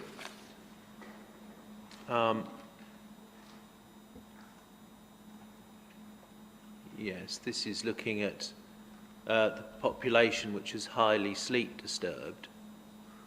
On Mr. Williams's evidence, we've got 2017 450 people highly sleep disturbed with the operation of the airport, And at 10 MPPA 2030, we have 400, a drop of 50. You see that? Yes. But if planning permission is granted and 12 MPPA, the 12 MPPA scenario is looked at 2030, the 450 increases by 50 to 500. Yep. So, again, what fair share is the local community getting as presented on that data in this table? Well, it isn't, is it? It's, again, the airport's taken everything and added to it. We have an increase in the numbers of the population highly sleep disturbed as a result of the scheme. Thank you. Now, Mr. Williams produced his rebuttal, and in his rebuttal he produced the number above tables that we've got on page 6 and 7 of his rebuttal. I just want to take you to those to do a similar exercise. Starting with his table 1 on page 6. Now, you were explaining before that, sorry, I'll come to that point in a minute. Let's look at, I want to look at the 20 column. So that's the number, we're looking at the number of dwellings exposed to 20 events, to 49 events, I think that is, per day, above the 70 dB LAS max level. Yes. And so this is a level which you explained with partially open windows will reach a level that's the onset of the interruption of interference with speech. Yeah. And we can see that in 2017 there are 1,450 dwellings that would have 20 to 49 such events. The 10 MPPA position in 2030, that falls by 250 to 1,200. And the 12 MPPA 2030 case, it falls by 100 to 1,350. So the airport takes 150 of the 250 reduction. You see there. Yep. Again, how much of a fair balance do you think that strikes? Well, it's not an equal balance, is it? It's, you know, it's again weighted in favour of the airport. The airport's getting, you know, crudely 2/3 of the benefit there in relation to the community. You know. Let's look at the 100 column. So this is the number of dwellings exposed to between, as I understand it, well, more than 100 events, but less than 200 from the table, above 70 dB LAS max. In 2017, there are 20 such dwellings, and in the 10 MPPA 2030 case, there are 20 such dwellings. So there's no change, no change in the number. But look at the 12 MPPA row for 2030. There's 500 dwellings. In other words, an additional 480 dwellings exposed to more than 100 events above 70 dB LAS max a day if planning permission for the appeal scheme is granted.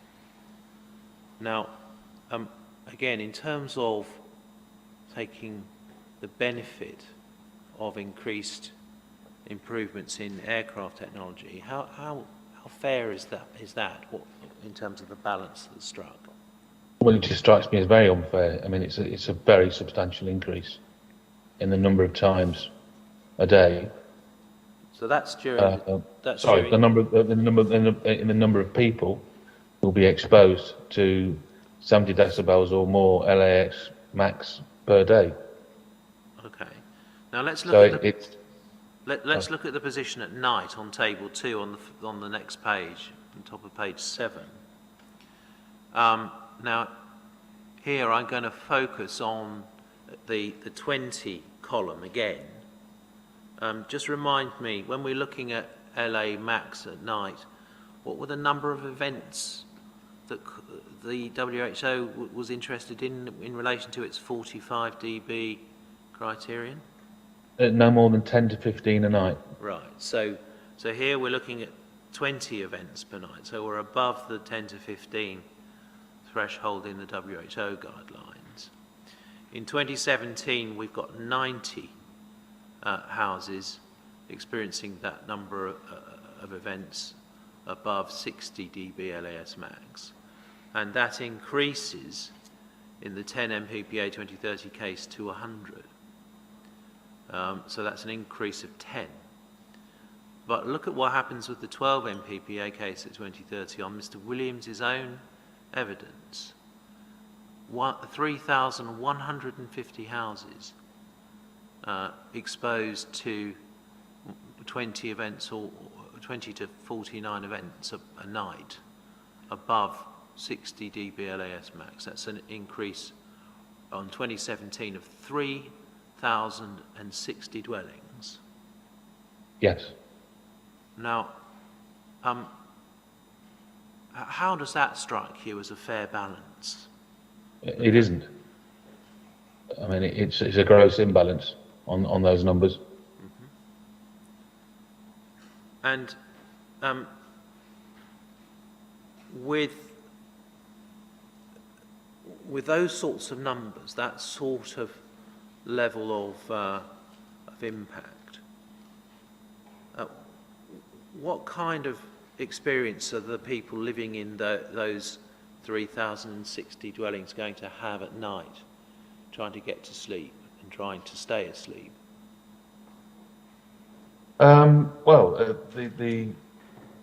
It would mean that there would be a substantial number of noise events happening whilst they were trying to get to sleep.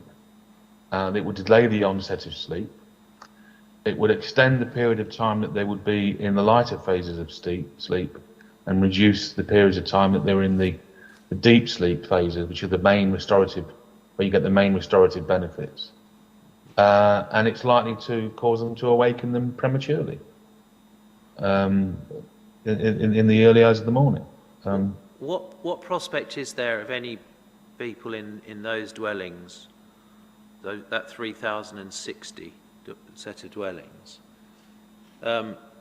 lying in bed at night, going to sleep with their windows open on a hot summer's night? But in a hot summer's night, I'd say that's a very, very likely. A substantial majority of people are likely to want to have the windows open. So yeah. So with on a hot summer's night, if you've got the window open, what's the consequence of that? They would be exposed to more than the World Health Organization's guideline of 45 decibels LA fast max, more than 20 times a night, right, which is greater than the 10 to 15 range that the guidance recommends. Well, it might be suggested, Mr. Fumicelli, well, they can just shut the window and everything will be all right. What implications does having to keep your window shut at night have for these 3,000 odd dwellings? Well, first of all, there are lots of reasons why people may want to have their window open, and not least of which is to have control. And control is quite important in the perception of control is important to how people react to noise.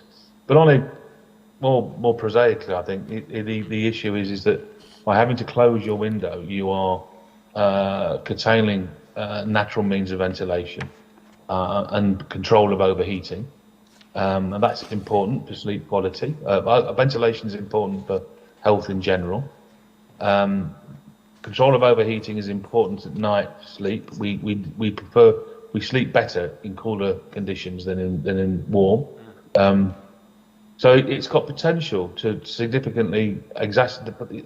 It might reduce the probability of there being a noise-based sleep disturbance, but it very significantly increases the probability of there being a health and quality of life issue in relation to ventilation, and there being sleep disturbance from being basically just being too hot. Okay, let's just Turn back in your proof, if you wouldn't mind, to your page 23, paragraph 344. And here, we've been to this already, but you set out how the NPPG describes the effects of soul. It says that the noise causes a material change in behaviour, attitude or other physiological response.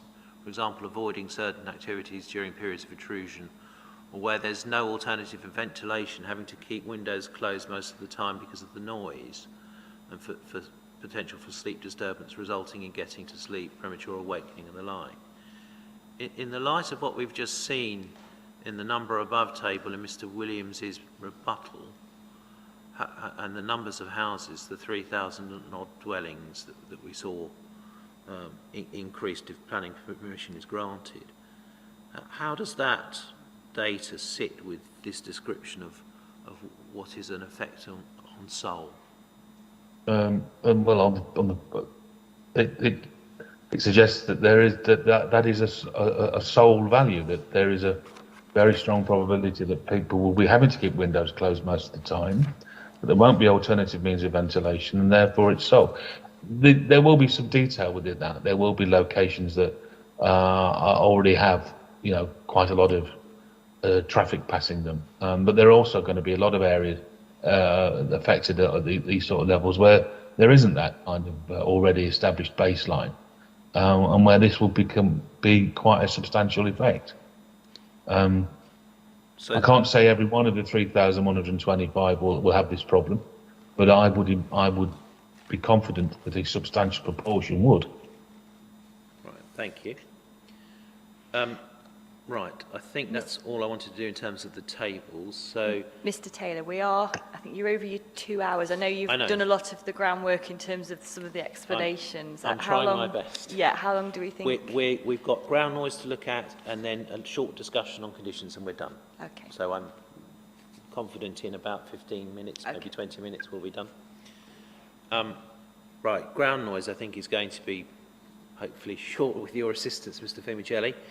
Now, just to assist the inspector following her question earlier on, can you,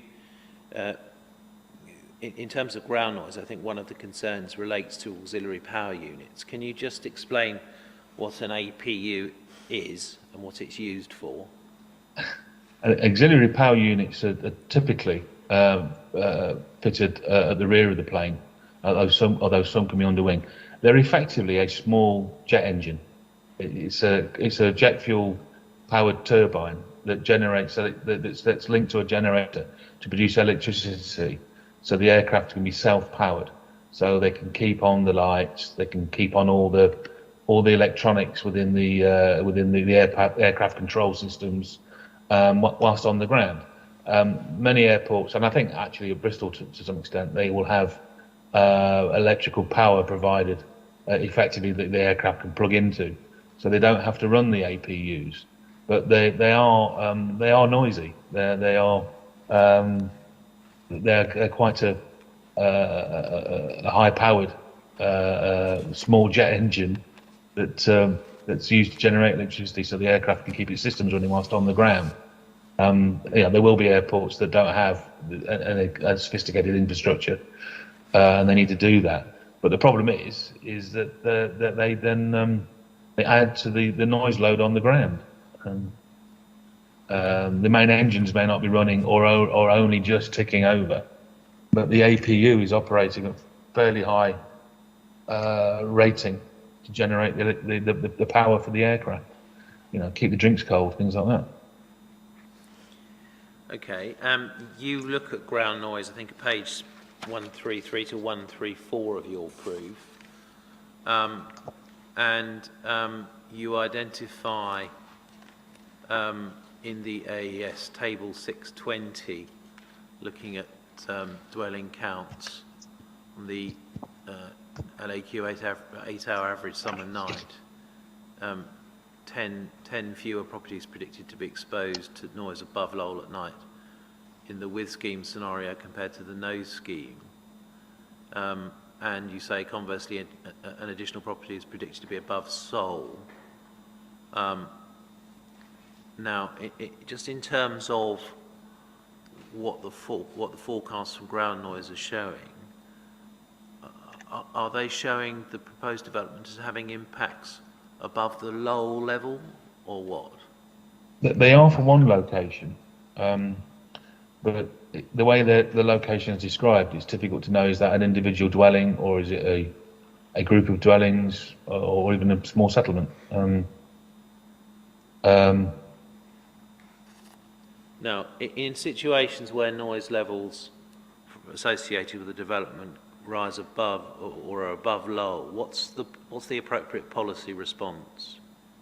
The policy requires that you mitigate and minimise as far as reasonably practicable. So if APUs are part of the difficulty associated with ground noise impacts above low, and if there is an alternative mitigation, the plug points that you were referring to before, what's the appropriate response to dealing with that issue in policy terms? The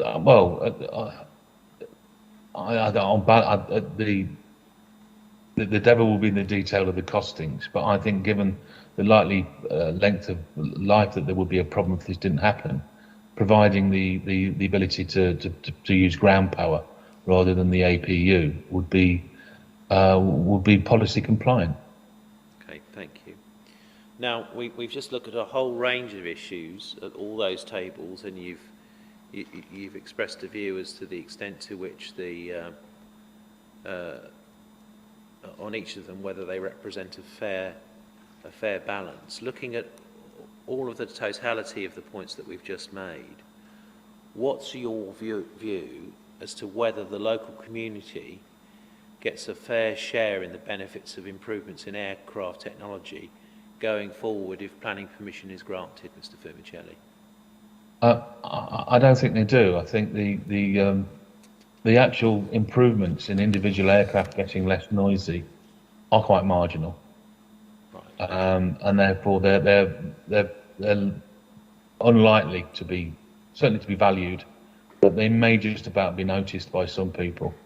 But in terms of therefore the commensurate increase in the number of aircraft movements, that is much more likely to be noticed, and that will be an adverse, a negative effect.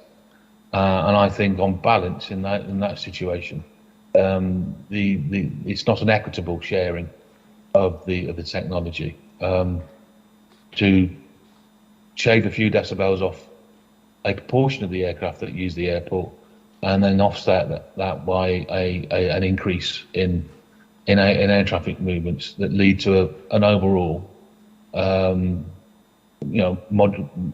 what is a moderate increase in overall energy average noise levels, but that masks an increase, I think a substantial increase in the number of individually noisy events.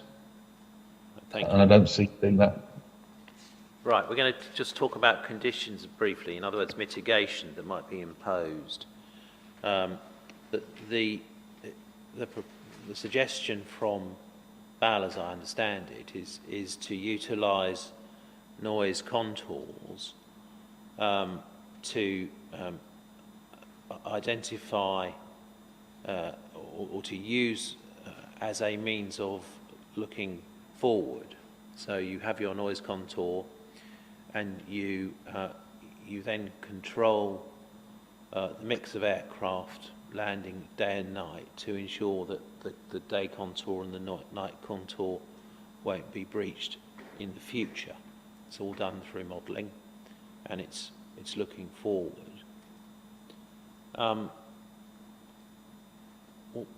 But perhaps you can help, Mr. Fumicelli, if that's the basis on which we're seeking to control the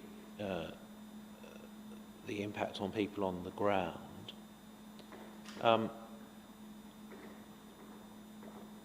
How do we protect people from actually experiencing noise outside of the contour that hasn't been assessed in the ES using that process? Well, there you're looking at controls essentially on how many aircraft. You're looking at capping the overall number of air traffic movements. That also goes towards protecting people within any contour that you set.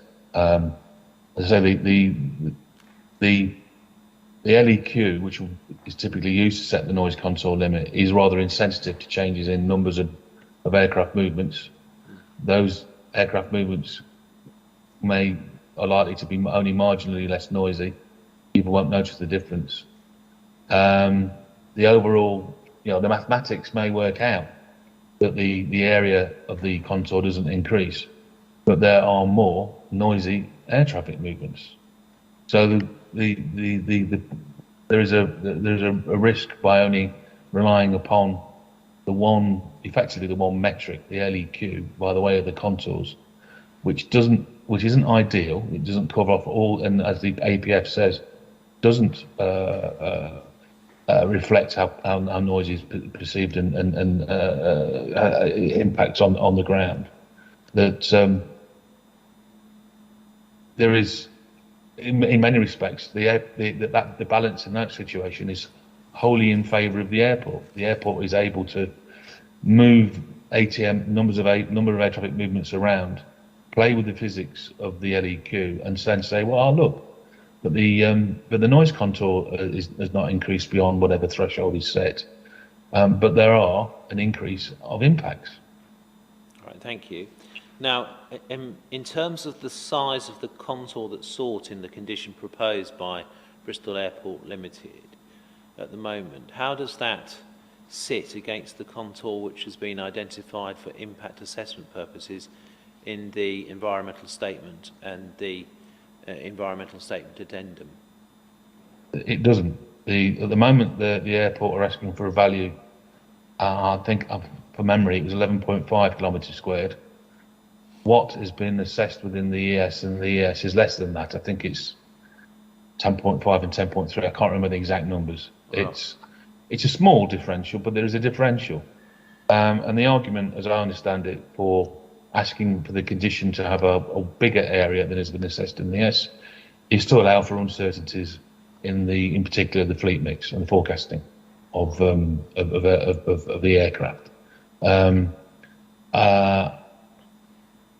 So if there was to be an assessment presented for that contour area, I think we'd be in a better position for the contour area that they're asking for in the conditions, rather than relying on, here's a contour area we assessed in the ES, but we want the condition to have something more generous. Okay, so and not assess what the impacts of it are. If the contour that's proposed by Bristol Airport Limited at the moment were utilised, to what extent would that allow impacts to arise that haven't been assessed in the environmental statement? It's difficult to tell. I mean, I haven't, I can't do the model in that sense. I can't run the model to make it as big as they're asking for. But it's almost certainly would mean it probably would cover more. There'd be an expansion of all the different noise contours by a modest amount. The more people will be covered at higher noise levels, therefore there's likely to be an increase in the number of people adversely and significantly adversely affected. Right, thank you. Now, in terms of the approach that's proposed using contours, of course it relies upon the ability to control when aircraft take off and land, and what type of aircraft take off and land at particular points in time. And we know that at present the airport is only a coordinated airport at night in the summer, and that the application for coordination, which of course brings with it the control over slots and slot allocation, was withdrawn a few months before the start of this inquiry. What is your understanding of the ability of an airport to require airlines to use a particular slot or particular aircraft where that airport is not coordinated? I'd have to say it's not my field of expertise, but having worked on various airport projects, I understand that in those circumstances that they would have rather limited ability to control what type of aircraft and when and where and what flies. I'm not fully aware of the precise details of how that's controlled, but I think it's. I can see how it, just on a pragmatic basis, it would be very difficult to be able to, I don't know, at some stage in part of a year, turn around and say to an airline, sorry, but we've got a problem with our noise consoles. You need to use different aircraft or fly aircraft in a different way, or have fewer aircraft. Thank you. Now let's move on from that to look at the QC system. Now the QC system is proposed to operate at night, as I understand it. Firstly, can you explain what the QC system is and how it works? It's a way of managing and controlling how noisy each aircraft is. It's a way of controlling the emission of noise from aircraft. It actually has not particularly strong ability to manage the noise exposure, how much noise people experience, but it's a way that's used to steer aircraft and to incentivize less noisy aircraft. And effectively, you have an aircraft type that is given a quota count of one. That one aircraft movement is one aircraft movement. And an aircraft that are noisier have a higher quota count, and so they count as being more movements. So, for example, if you have an aircraft that's got a quota count of 2, that is considered to be, in decibel terms, double the noise energy of an aircraft that's valued at 1. And similarly, if you have an aircraft, so therefore proportionately you would have half as many movements of that aircraft compared to the QC1. The other way, if you had an aircraft of QC 0.5, that's considered to have half the noise energy of an aircraft of QC1. So effectively, you could have twice as many of those aircraft because the overall sum, the combined overall average noise level of those two aircraft of QC 0.5 will be equivalent to one aircraft of QC 0.1.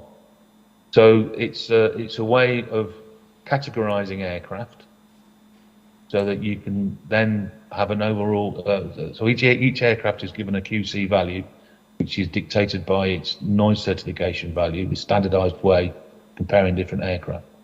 And you have an overall QC budget, and to make it easy for me to comprehend really. If you have an overall QC budget of 1,000, for example, you could have 1,000 QC1 flights, or you could have 2,000 QC 0.5, or you could have 500 QC2, because when you do the multiplication, they all add up to 1,000. It gets complicated because in reality, you will have a number of aircraft of QC2, a number of aircraft of QC 0.5, and all the others. It's a system that's been used quite extensively at Heathrow, Stansted, Gatwick for night. It's been used at London. It was introduced at London City Airport, and then it was refined a couple of years ago in that the different banding was reduced from 3 decibel banding to 1, and that greater resolution gives sort of tighter control. If it's a 3 decibel band, you potentially can have aircraft that are 5.8 decibels different in loudness, but they're in the same QC band. And there appears to be agreement with the airport with the suggestion to reduce the banding to 1 decibel. The important thing to understand is the QC system controls how noisy the individual aircraft are, it's actually relatively weakly linked to how much noise affects people on the ground. All right. Thank you very much. I think that's all the questions I've got for you, Mr. Fumicelli. Thank you. Okay, thank you. Okay, thank you very much, Mr. Fumicelli. So we shall break now for lunch, and we'll return at 2 o'clock for your cross-examination. Thank you, everyone.